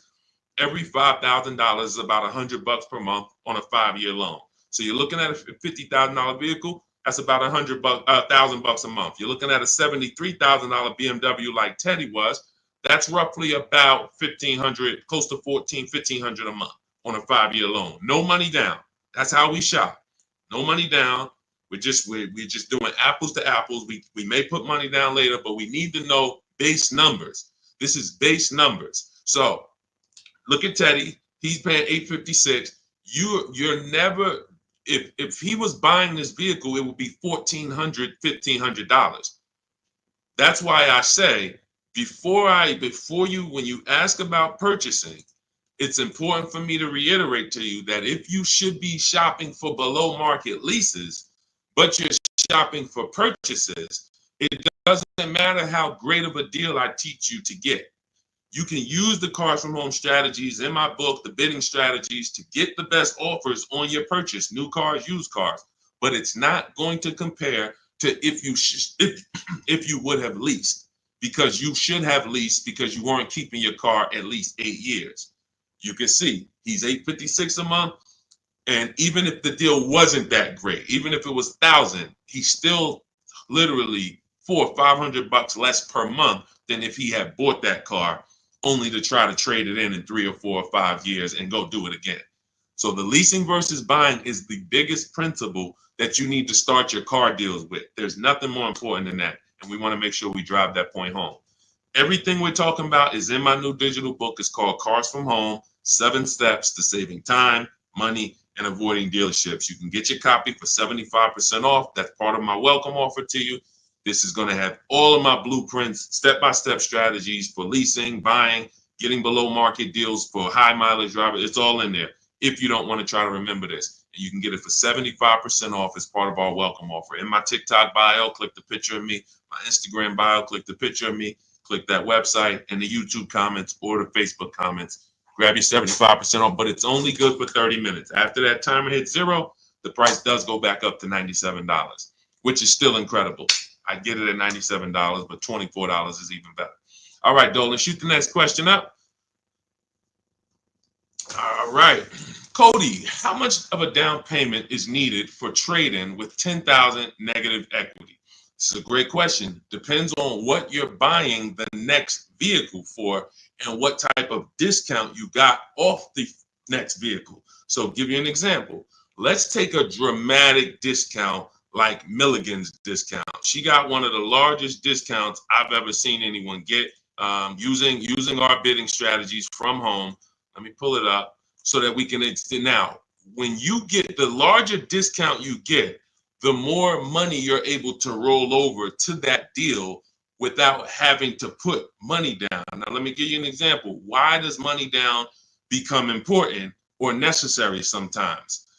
The banks have something called loan to value ratios. Loan to value ratios. So the banks may say, based on good credit, we will lend a customer 20% above the value of the vehicle they're buying. So if they're buying a $40,000 vehicle, we will lend that customer up to $8,000 more, which would be 20% of $40,000.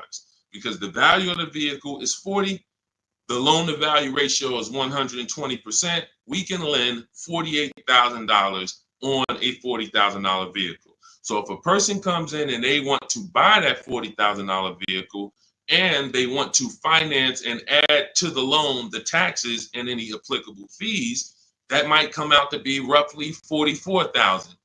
They'll qualify because the bank says you have up to $8,000. Now, let's say they want to bring a small amount of negative equity over to the deal, $4,000. So now they buy it for 40. They get they have $4,000 in fees and taxes, and then they have another $4,000 of negative equity that they add to the transaction. The bank will say you're still at no more than 20% above the value of the vehicle. We can approve this with no money down. The problem happens when a person wants to add $8,000 of negative equity on top of that. So now they're buying it for 40. They are getting taxes and fees added. That's 44. And then they want to slap 8,000 of negative equity on there. That's 52. The bank is going to say, no, we only will approve 20% above the vehicle's value, which is $48,000. So if you could get it down to $48,000, we'll approve it. If not, we can't approve it. The customer has to put the money down to make up the difference. So in that scenario, what you would be asking for would be above the bank's loan to value ratios. This is why I call negative equity the bad credit for people with good credit. This is why I want you to know the cause for most negative equity situations is you don't understand leasing and you're buying your vehicles rather than getting below market leases. You take out 5 and 6 year loans, you don't pay them off, you trade in vehicles, and you should be shopping for below market leases, but you continue to purchase. So you're going to continue to have negative equity in almost every case unless you start putting a lot of money down or start keeping your vehicles longer, paying them off, and then coming back and seeing how much money you could get back out of that, which I also don't recommend. But the last thing, which is very important, especially when you have large amounts of negative equity, is let's say that same $40,000 vehicle, you're using our strategies and you get a $8,000 discount. Or let's take a vehicle. Let's take Milligan's deal. Like I said, in her particular case, she got a $79,000 vehicle for $51,000. This is a Mercedes. It's an electric version. She used our bidding system. She got the biggest discount I've ever seen, and she can put any amount of negative equity on top of this deal because the bank is lending against this vehicle, this Mercedes, based on a $79,000 value. So their loan to value ratios for this vehicle would be 20% above $79,000. So if that's, let's say $80,000, 10% would be $8,000. So you're talking about $16,000 that they would lend above the $79,000. So they're looking and saying, wow, if this is a $79,000 vehicle, they don't care about what the woman bought it for. They don't know that. All they know is when the loan paperwork comes in, we're asking for less than what the loan to value threshold show. And they have other people that go and they pay list price. They go in, they have no strategies, and they just go in and say, all right, it costs $79,000, I'll take it, not realizing that, okay, I didn't negotiate. I overpaid by almost $27,000. That's the market value for this particular vehicle, but the bank doesn't care. The bank just wants to know that when the loan comes in, it's under 86 or $87,000, and they're going to approve it. So the bigger discount you get, the more room you have to move negative equity over, and that's what you want to understand. If I had a large amount of negative equity, I would be choosing several vehicles, using our bidding strategies from home. If you want to do it your way, at least calling around, talking to managers, getting multiple offers. You want to talk to salesmen and managers, you can do that. But once you get the discount, any amount of negative equity that you bring over would now go on top of your selling price. So if you got a $10,000 discount, then you brought $5,000 of negative equity over, you would be well below the bank's loan to value threshold. So it's based off of how much negative equity you have, and then it's connected to how much discount you're going to get off the value of the vehicle, which is what the banks actually base the loan to value approvals on. And if you can do that, you don't need a trade, you don't need a down payment. And I hope that's clear. If you rewatch this, rewatch this segment, it'll be clear to you. If most people understood that and the cost for negative equity, we have a lot better world. Deals. Negative equity is the one thing besides super bad credit where you can walk in with an 800 score. You're not leaving with a car, depending on what your situation is and what car you're trying to get and how much they're charging you for it. You are not leaving with a car. And that's just the sad part. So stay out of negative equity. Get out, stay out of it. All right, go ahead, Dolan. Next question. And I see you, Quintia. We'll get to you asking about Tesla. All right, Miss A, good to see you. Any advice on leasing as a first-time car buyer? Sure. Let's look for something that's mainstream because some banks do not want to be your first lease. When I was at Mercedes, unless you were like, they had a Rising Star program, which was certain college students and, would have, condition. They had to have certain things like 2 trade lines on their credit report, but that's the only people who can qualify to get a Mercedes as their first loan or lease.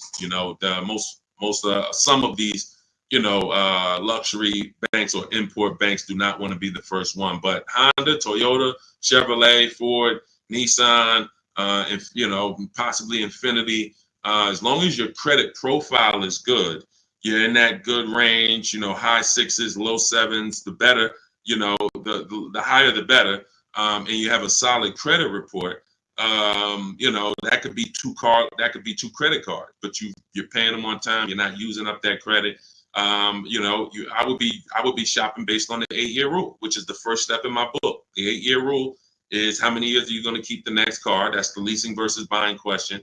And once you make that decision, if you're not keeping the car 8 years, you should be shopping for a below market lease.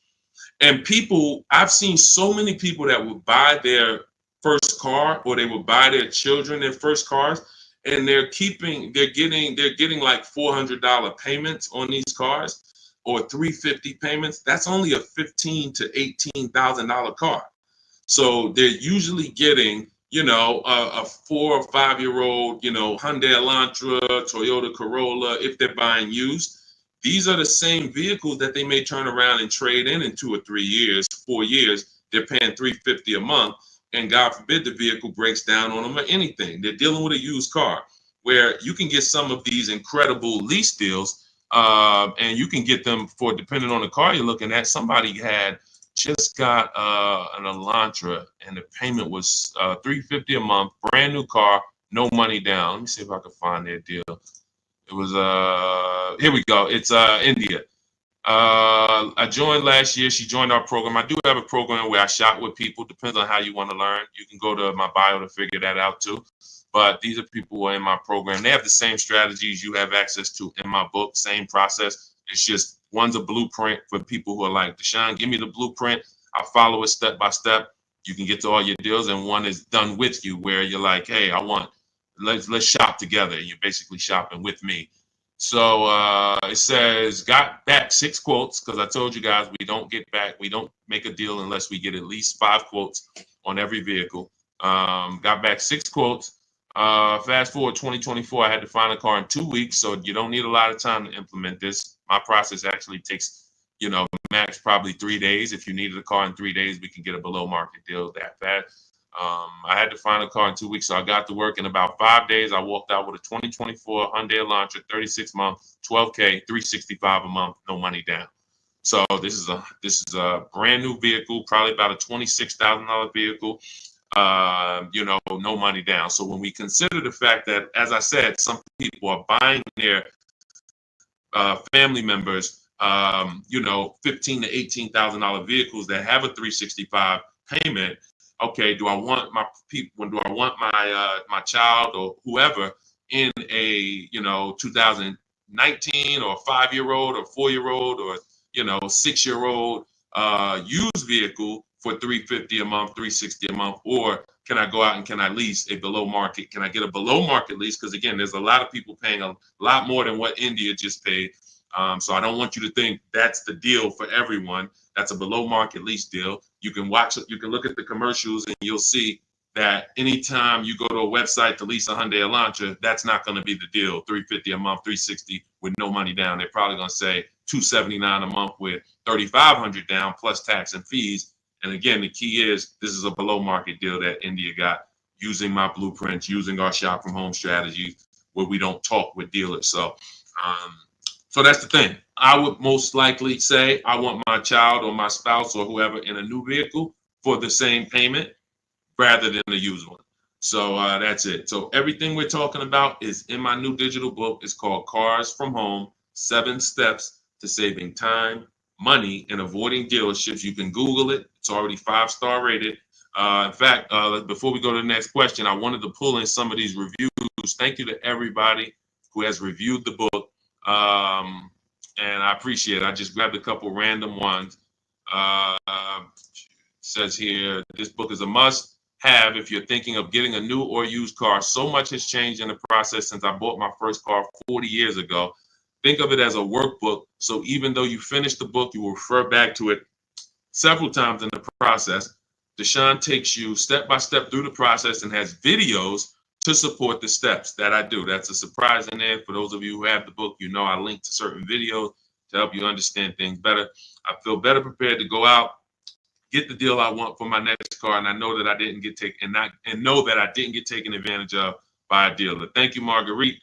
Appreciate you. Again, you can get your copy as part of our welcome offer to you for 75% off. Books normally $97.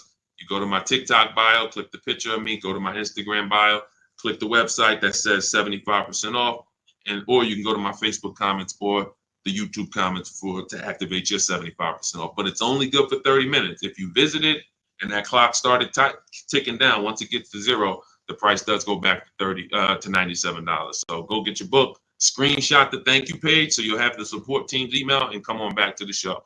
Go ahead, Dolan, shoot the next one in. Oh, Dominique said, buy the book, y'all. I bought a used car using Cars from Home strategy. I saved so much money and time. It was not hard either. If you follow the steps, Deshone literally does it for you. That's it. That's a fact. Thank you, Dominique. That is a fact. Like, you're not using your stuff anymore. You're using my stuff. So that is, if you leave your stuff. That's why I represent Unlearn, Relearn, because when you decide you want to unlearn your way of car shopping and you want to do it the Cars from Home way, that's all you need. As long as you have a computer and you can copy and paste and send emails and visit websites, you can win. That's all you need. But you do need to be able to use a computer and copy and paste. That is a requirement. And everyone may not be able to do that. If you have somebody in your family that's good with copying and pasting and sending emails, that's all we need to win. All right. Thanks, Dominic. I appreciate that. Go ahead, Dolan. Shout out to the sharers and shout out to everybody running the likes up on TikTok. Thank you to everyone who hits the share button. Whenever you hit the share, tag your best friend, tag one friend in, because they may be car shopping this weekend. Right now, they might be going to a dealership later, and you have no idea. Most people are overpaying by thousands. There's only 3 prices you can pay with cars. Market value, that's what everyone pays. Above market value is what the worst negotiators pay. And below market value is reserved for people who are putting dealers against each other. Negotiators can get market value for negotiators. So even if you're a great negotiator like I am, obviously I was a great negotiator selling cars for 14 years, but even if I was a great negotiator, I'm still going to get market value, because the only way I could guarantee below market value is by looking at multiple options, the same way you buy a TV. You go buy a TV, you're looking at multiple TVs, Walmart.com, Amazon.com, all these different sellers from Amazon, Best Buy. So that's the only way you can guarantee a below market price for your TV, is looking at multiple offers. You could go to Walmart and say, all right, I got a TV, $700.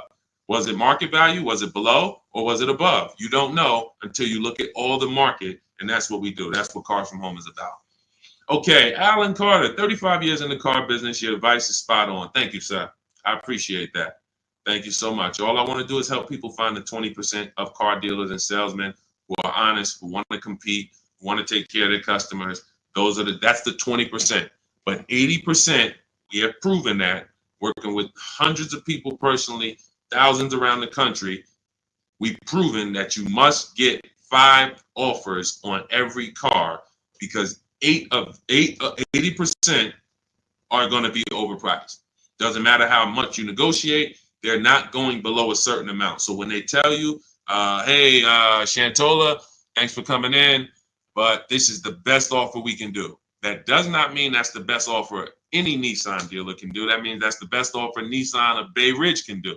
That's the best offer Nissan of Hudson County can do. But there are several Nissan dealers competing, and we need to get competitive offers to see who's the 20% of dealers who are going to beat all their competition. And we only do this from home. Go ahead, Dolan.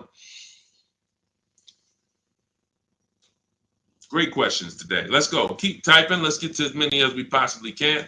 Does your process work when leasing a Tesla? Yes and no. My parameters for overpaying for a lease should never be broken.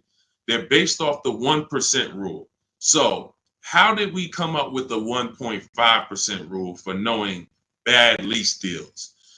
We had to look at what a great lease deal was. And the 1% rule has been around since way before I started leasing cars. So you take the MSRP of the vehicle, the total MSRP, you type that in, and you multiply the total MSRP by 1%.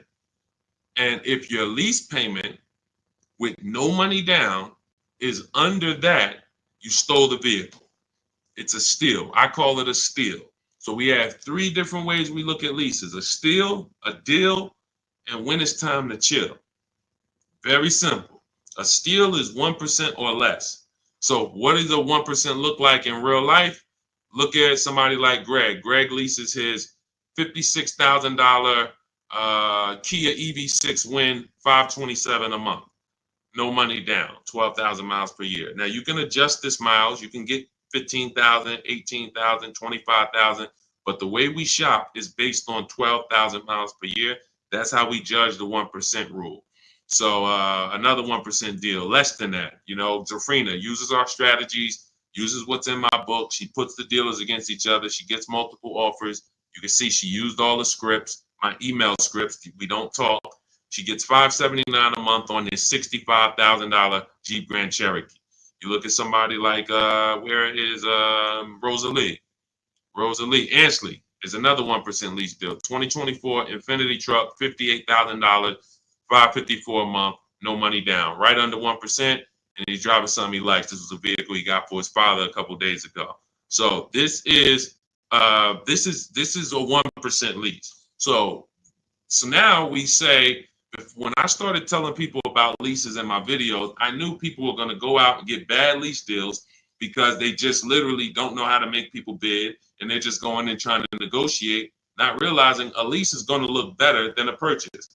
The only people who really say a lease is the same are people who really are overpaying for their leases, because they'll say, wow, the dealership told me to shine that with their lease deal, it'd be better if I just buy it because it's about the same price. That means they're offering you a horrible lease deal. That dealership is running a horrible lease deal, and they want to try to talk people into buying. But normally a lease, when you look at like these deals, is, you know, these are hundreds of dollars less per month than they would be to purchase, hundreds less. So now we say, well, how do we know a bad lease deal? You're paying too much money for a car you're giving back. It's very simple. A bad lease deal is just that.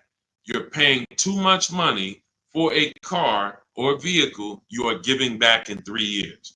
That's another reason we don't do 4-year leases at all. Because when you add up all the payments, you look and say, wow, I leased a $40,000 vehicle and I paid $28,000 for that vehicle over 4 years. Then I gave it back to them.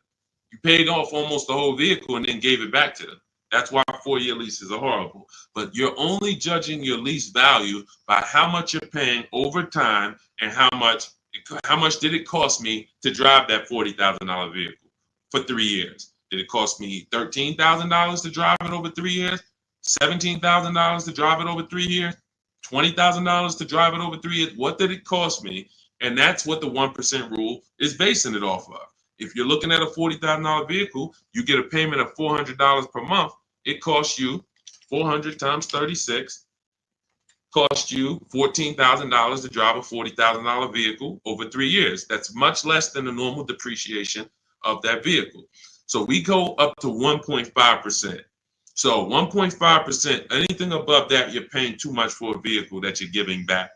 There's no value in leasing that vehicle. And when you compare it to other vehicles, because every vehicle has a different lease program, there's so many other vehicles you can lease and get a lot more value, drive a whole lot more car MSRP wise, and have the same amount of money coming out of your bank account. So that's why the 1.5% rule is our anchor for overpaying. And even though Tesla does not negotiate, Quintiel, because this is all to answer your question, Tesla does not negotiate. You order your car, they have a one price system. When you do your lease for 12,000 miles per year, no money, just giving them first month's payment. You divide that into the MSRP of the Tesla. Is it under 1.5? So I don't care that Tesla. So Tesla doesn't allow us to make dealers bid against each other because every Tesla is going to be the same price from California to New Zealand to New Hampshire to Connecticut. They're the same price. So what we have to say is the lease program good that Tesla is offering? And if I divide my monthly payment into my MSRP and it's under 1.5, closer to 1 the better, the lower the better. But we need to judge that. That's how we would judge that. So when that's the part of our process that would still be applicable when leasing a Tesla. And if you have a vehicle you're replacing, or when that vehicle is up, our system for selling leases, assessing our equity is still applicable because we don't return a lease without checking equity. This is step 2 in my process. If you have a lease, or if you have ever at any point in your life dropped off a lease to a dealership without checking for equity, type me in the comments. Type me in the comments. If you have returned a lease and you did not assess your equity, and matter of fact, I know there's a lot, you might be like Deshone, I didn't even know you could sell a lease. If you didn't know you could sell a lease, just type a question mark. I didn't even know it was even possible for me to sell a lease, much less turn around and have a process for how I sell it or how I analyze. Okay, Faith, I see. I never done that. Dwayne Castro, me. Okay, perfect. So what we do is, this is step 2 in our process. We assess our equity on any vehicle that we are replacing because we don't trade. We don't trade. Some of you know that. So the equity assessment is how we don't give dealers back money. So if your car on the market is worth $19,000 and you go drop it back to a dealership, but they could buy that car for $16,000, now you just lost $3,000 of equity because they're going to buy that vehicle and they're going to resell it based on a market value of 19. So what we do is we make sure before we return any lease, we are checking the market value, getting 6 offers to see if is the price that a dealer can buy our lease for, is that a price that is a price that's higher than our is our market value higher than the market? Let me break it down like this. Let's say the dealer buyout price is $19,000, but your highest offer market-wise is $24,000.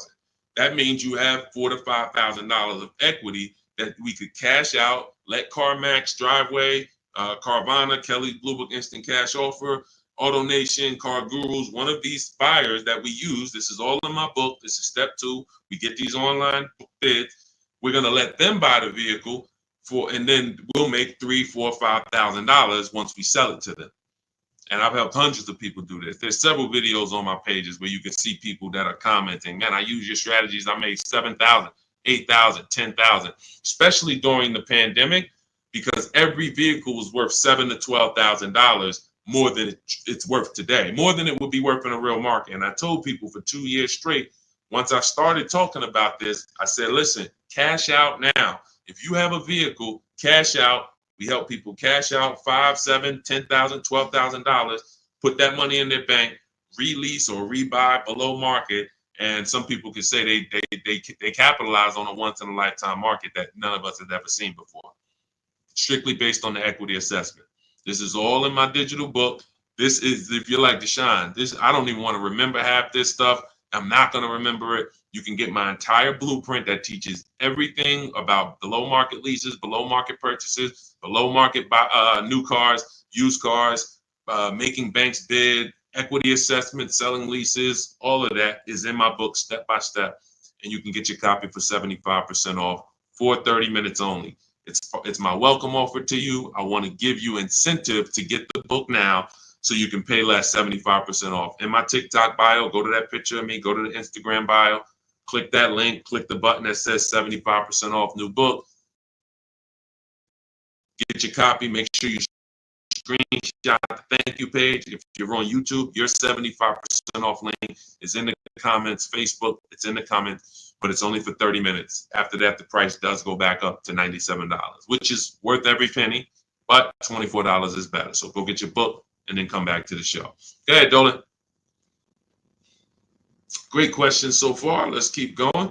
Does this work the same way for Canada? Scott, I'm not sure. I do believe that most would be applicable. I do believe that most. The difference is going to be the websites. So we're using our multiple marketplace strategy for shopping for used cars. We're using 8 marketplaces. Used to be 9, but Vroom went out of business. So we're using Carvana, we're using Carvana, CarMax, Driveway, eBay Motors, Cars.com, CarGurus.com, Carfax.com, and Autotrader.com. Those are 8 marketplaces that we use to shop for our used cars. I don't know if they're the same in Canada. I don't know if they're different. When we're shopping for our new cars, we use what I call, what's in my books, it's in step 5, it's called the 25 to 5 strategy. We're going to reach out to 25 dealers online. It takes us 20 minutes. You're using my email scripts. In 90 minutes, you're going to have quotes back from all of these dealers to be able to get at least 5 to 7 quotes. So out of the 25, you're going to get 5 to 7 quotes. That's why it's called the 25 to 5 strategy. We're going direct to the dealers' websites. So I give you links to the dealers. As long as these dealerships have similar websites set up in Canada, then everything is going to be the same.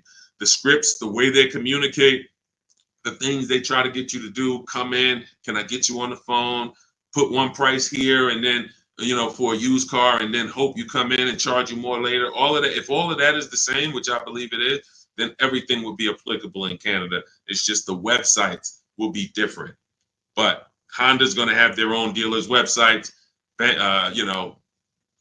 so that's why I say I believe 90% at least is applicable, and potentially more. All right, great question. Go ahead, Dolan.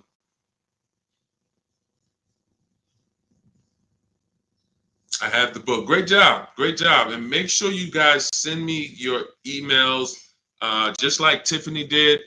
I always use Tiffany because she was the first one to send us an email, and I always make sure I reference her. But everybody who sends these in, I get to bring them onto the show. I brought a couple more. Look, this one is from Christopher. Deshone, thanks so much for these resources. I read your entire book last night. I've already been underway and trying to put my deal together. What a great book. I have my quotes together. Now I'm ready to take the next step with the calculator. I'm a big fan of your channel and your resources. So I have calculators in the book that I invented. We have 5 different custom calculators: perfect budget calculator, lease counter offer calculator, purchase counter offer calculators, true value calculator for when we do used cars. So I think there's 4. Might be one more, but there's at least 4 calculators that we invented. That these, you can't find these anywhere on Google. I literally wrote the code, and so that's what he's talking about when he talks about the actual calculators that are in there for you guys. So yeah, send me all your details. I love reading stories like that. Okay, Stos, what if I have a 600 credit score? How much is that lease deal that they're going to give me going to go up by? It's a great question. So if you are not in a position to lease because you won't qualify for a lower tier approval, a tier 1 approval, which is basically the best offer. Most leases are they're offering the lease based on tier 1 approval, which you don't need to have perfect credit for. That's not a super tier approval. That's not A1. There's tier 1 and then there's tier A1. So A1 is going to be a super tier, which is usually applicable on limited inventory cars. It's not important, but most vehicles, they're going by tier 1. And so most people can qualify for tier 1 with a good credit profile. But if you don't get tier 1, the payments can go up significantly. If you get tier 3, tier 5, some banks have 6 tiers.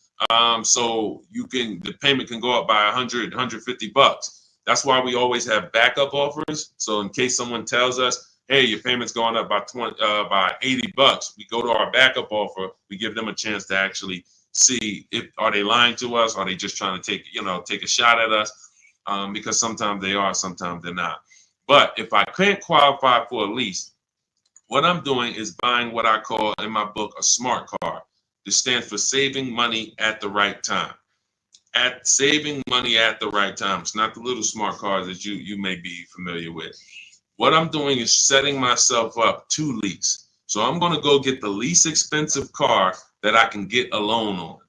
That is the goal of a smart car, to have the least expensive quality car. It must last.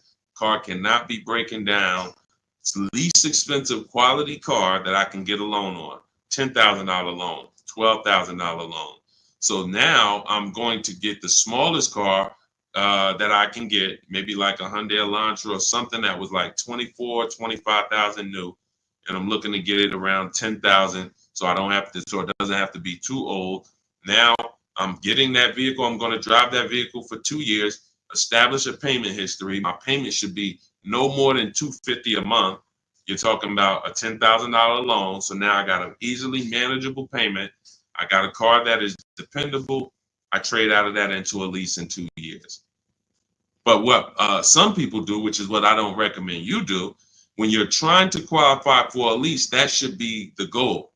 It should be, I'm buying this vehicle right now that I'm getting is going to set me up for my lease in 2 years.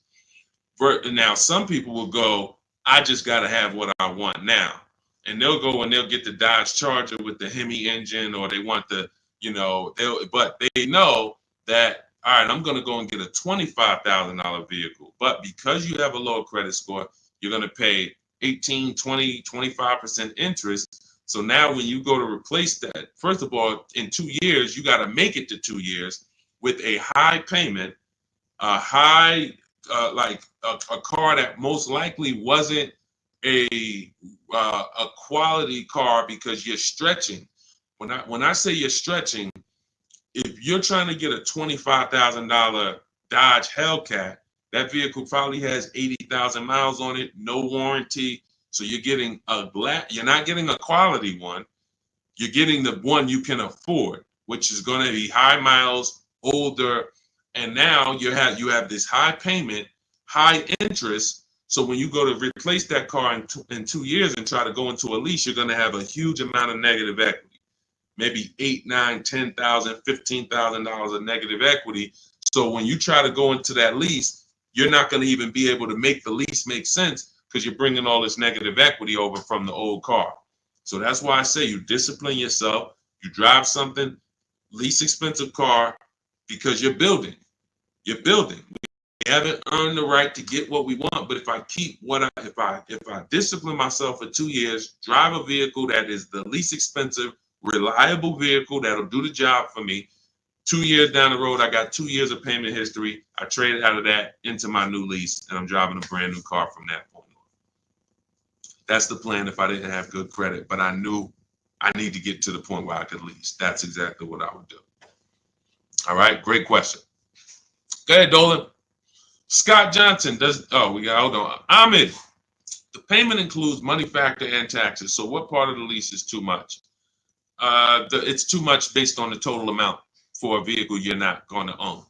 So when I leased my $35,000 Jeep Grand Cherokee, I got it for $330 a month. This was in 2018. So 2018, I paid $330 a month, and then I drove off. It was a 39-month lease.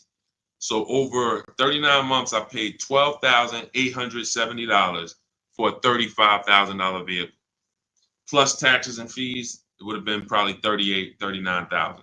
So $12,000 it cost, $12,870 it cost me. When you are leasing, the only thing you are considering is how much does it cost me to drive this vehicle over 3 years. The lower, the better. And that's how I look at cars, and that's how I teach all people who do cars from home, all the cars from home insiders, look at leases and say it's a value play. That $40,000 vehicle, what's the below market lease on that? We get below market leases by making dealers bid. That's what the whole cars. That's a huge part of what the cars from home system is. You're not going to get the below market deal negotiated because you don't know what the market is. 80% of dealers are overpriced. So 4 out of 5 dealers are not going to give you a below market offer. They're going to hold more profit. They'll give you a discount, but they're not going to beat all their competition and give you the biggest discount. That's why we get multiple offers. Once we look at the below market lease, we can determine how much we're paying for this vehicle over a 3-year period. And the lower the better. Because again, we're comparing it to the 1% rule. So the 1% rule has been around. It's literally, I'm driving new vehicles for cents on the dollar. A 1% lease, $400 a month for a $40,000 car, no money down. The same $40,000 car would be $800 a month to buy, based on the fact we know every $5,000 is $100 a month. So $40,000 on a vehicle, that would be $800 a month. That's not including taxes. So you're talking $800 a month, $850 a month to buy a $40,000 vehicle on a 5-year loan. A 1% lease is $400 a month. So we're always judging the lease by how much am I giving them over a 3-year period to drive this vehicle. And, there is a point in time where you're paying too much for a vehicle you're giving back. And that means you signed a bad lease deal. Go ahead, Dolan. All of this is in my book. I teach you about the 1.5% rule and why we don't sign leases over 1.5%. All of this is laid out step by step. That's a huge part. When you hear me say rules, the 1.5% rule, the 8-year rule, these are principles. These are boundaries in our Cars from Home blueprint that we don't step over. We don't. And there's one thing, if you step over, great. That's on you because you're an adult. But it's another thing to know you're actually stepping over a boundary. And that's what we didn't have in the past. We didn't have boundaries that we knew we were stepping over. When is your loan too long? Well, in real estate, you have boundaries. That's why who would sign up for a 40-year mortgage? Type me. Do I have anybody in here willing to sign up for the 40-year mortgage? Anyone? Anyone willing to sign up? You're a smart person. Anyone? You could get a $600,000 house for the same payment as a $400,000 house potentially. Anybody signing up for a 40-year mortgage? What about a 50-year mortgage? What about a 50-year mortgage? No. Most people know, Deshone, the longest mortgage we're gonna get is a 30-year mortgage. Some of you go for 15 years to pay it off quicker, but you're not doing 40, you're not doing 50. Because that means I can't afford this vehicle. Boundaries. That's industry established boundaries. That means I can't afford this house. If I have to take a 40-year mortgage, 50-year mortgage just to afford it, I can't afford it. That's the same thing we bring. That's one of the boundaries we bring to car buying. We don't do loans longer than 72 months. 6-year loan is the longest loan that we will do on a car. It just leads to problems. Most of the people who've had problems with cars, horrible problems. They still have loans on them. Cars breaking down. They should be putting money to the side every year for maintenance, but they can't because they're still making a $500, $400, $800 car payment, and the car is 11 years old. These are issues. These are boundaries that we don't step over. That's why you'll learn in my book, The Rule of 72 and the 10th birthday. 6-year loan is the max. Car should be paid off by the 10th birthday. These are boundaries. That's what we bring. Dion Harvey, would you pay 16 for a Mercedes Benz with 113,000 miles? No, unless you can pay cash for it, you most likely are going to end up in a tough position, and I'll tell you why. If you can pay cash for it, then you can put away money for the maintenance and for the upkeep. When I sold Mercedes, and I sold them for 5 years, the people who I would literally run into that were in tears were people who the service department told, you have a $4,000 repair, plus you need brakes, plus you need an oil change. So oil change on the Mercedes is $200. Brakes could be $2,000. Then you have a repair because you don't have a warranty that could be your navigation system goes out. That could be $3,000. So literally you're looking at $6,000 and you still have a car payment and you still have insurance and you still have gas. So this is something I call the 4 expenses that we take into account. How we're going to acquire the car, insurance, gas, and maintenance and repairs. So these are the 4 expenses. And what gets people with Mercedes, BMWs, Range Rovers, Porsche, anything that's expensive to maintain and repair is nothing when something breaks, nothing costs $100. So it's not that they can't afford it. They can't afford to do that and make their car payment. So that's why I said, if you're going to pay cash for the 16 Mercedes and you've screened down title, history, service records, accident history, and then you've done a market assessment. This is all stuff I teach you to do step by step in my book when we're buying a used car. Then you can pay cash for it. But if you can't pay cash for at this point, 8-year-old car with 113,000 miles on it, then you really can't afford that car. Go ahead, Dolan.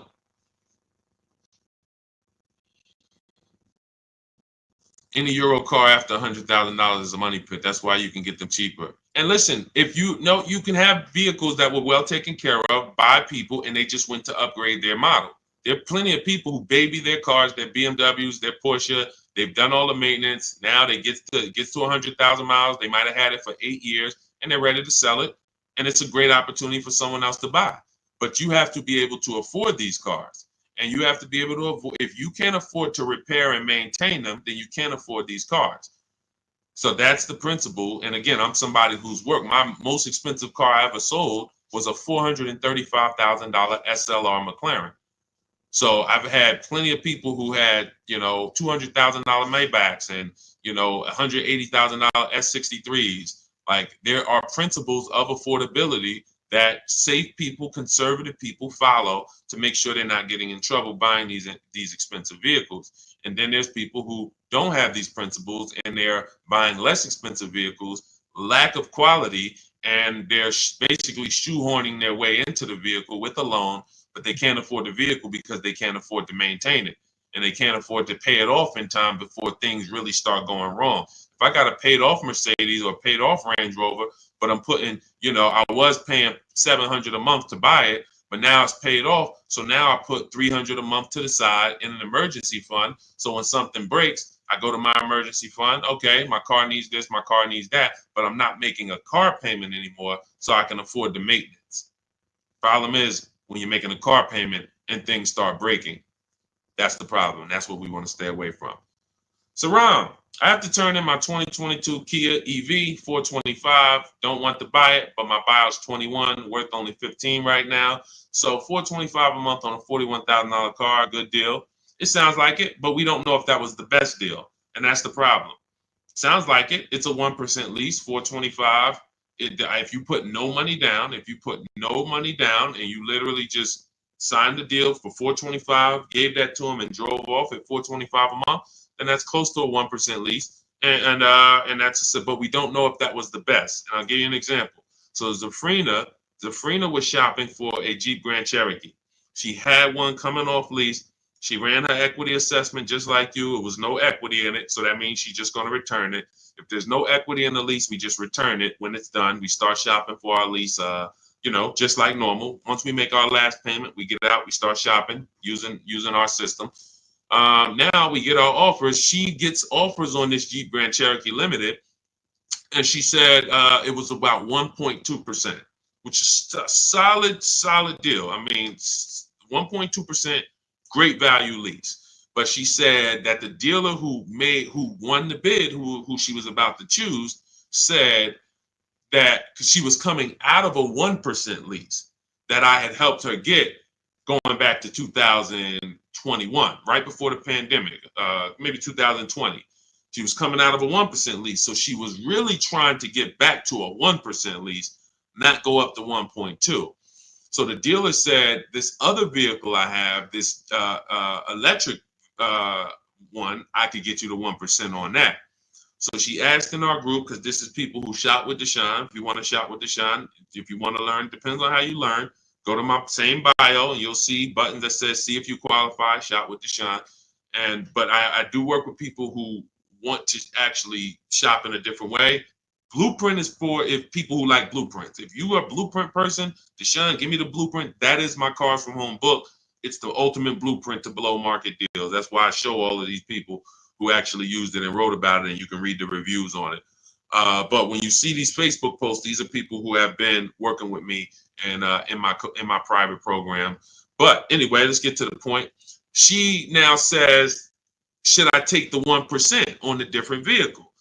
I said, you got to you have to reach out to all the dealers that emailed you about the original Jeep Grand Cherokee and now give them a shot, because now that guy might be offering you 1%, but you don't know, is that the best deal? Just because he was going to give you the best deal on the normal version, he beat everyone else. That does not mean he's giving you the best on this electric version. He could be using this as an opportunity to make a little more money on you.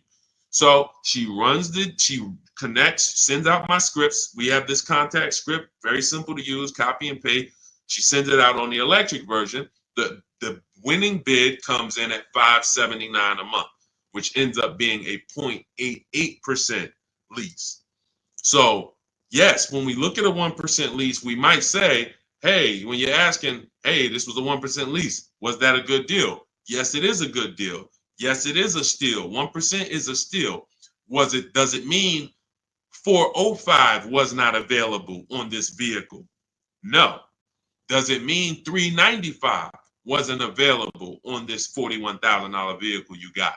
No. And there's no way for us to know that unless you followed our process and you know there was no better offer than this offer. That's when you know.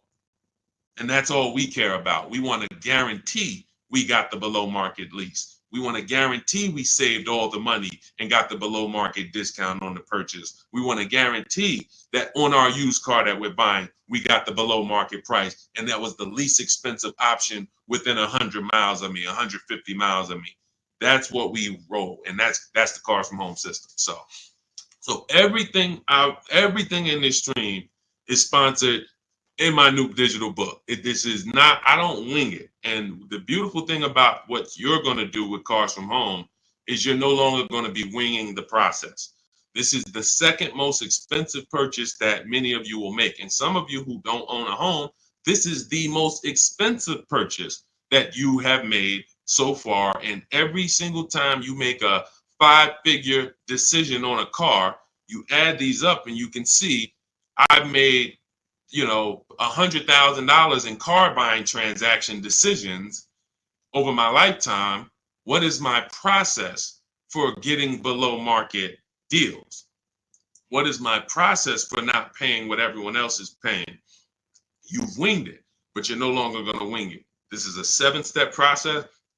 In the book, I have links where you can stay right on task. If you're on the lease path, you're not looking at new cars. You're not reading about purchasing used cars. If you're purchasing a used car, you're not using the system on leasing. You're not using the system on new cars. You're on the used car path. That's the way the book is. It's linked and it warps you to the areas so that you can stay on task and not be learning everything about leasing and buying and used cars and new cars and bidding. Or you don't need to learn all that. We just need a path for you that you can follow step by step to get to your below market deal. And that's the way the book is set up. So it's 5 stars. You can get your copy as part of my welcome offer to you for 75% off. It's normally $97, but for 30 minutes only, you get yours for $24. That's 75% off. It'll be in your inbox in 5 minutes, and you'll have everything for the rest of your life to use when it comes to leasing. If your spouse wants to buy, your child wants a used car, you can open this blueprint up at all times and use these strategies that you paid $24 for. Now, if you missed it and you didn't get there before the 30 minutes is went to zero, then you'd have all these strategies and you paid $97 for it. It's still a win. It's still going to be in the top 3, top 5 most valuable books you've ever owned to your bank account. That is the biggest thing. This book being valuable to your bank account. So go get your copy for 75% off. Click that picture of me in my TikTok bio. Click that picture of me on Instagram. Go to that website in my bio, and then you'll see the button that says 75% off welcome offer. YouTube, you have a comment in the, you have a comment for your 75% off in the comment section. Same thing on Facebook. Get there, use it. Make sure you send me all of your deals. Email me with your deals. Every time you make a deal, I want to see it. Deshone, look at this deal. My biggest thing is seeing the money you are paying for these cars. I want you to be like all of these people who send their deals in. Look, this is what it's about. I don't want you just getting a car. We'll be excited about the car too, but I want you just as excited about the deal you got, because once you see below market deals and you see how different they are than market value deals, or God forbid above market value, you're going to see that you'll never go back. And then I just want you to send me, I want you to help me see what every below market deal look like. Right now, we know the below market deal on this Mercedes that Milligan got is $27,000 off. That sets the market. So if anybody got this same vehicle, the same vehicle that she got, and you didn't get $27,000 off, you overpaid. You know, we know Sean set the market on this on his F-150 Lightning.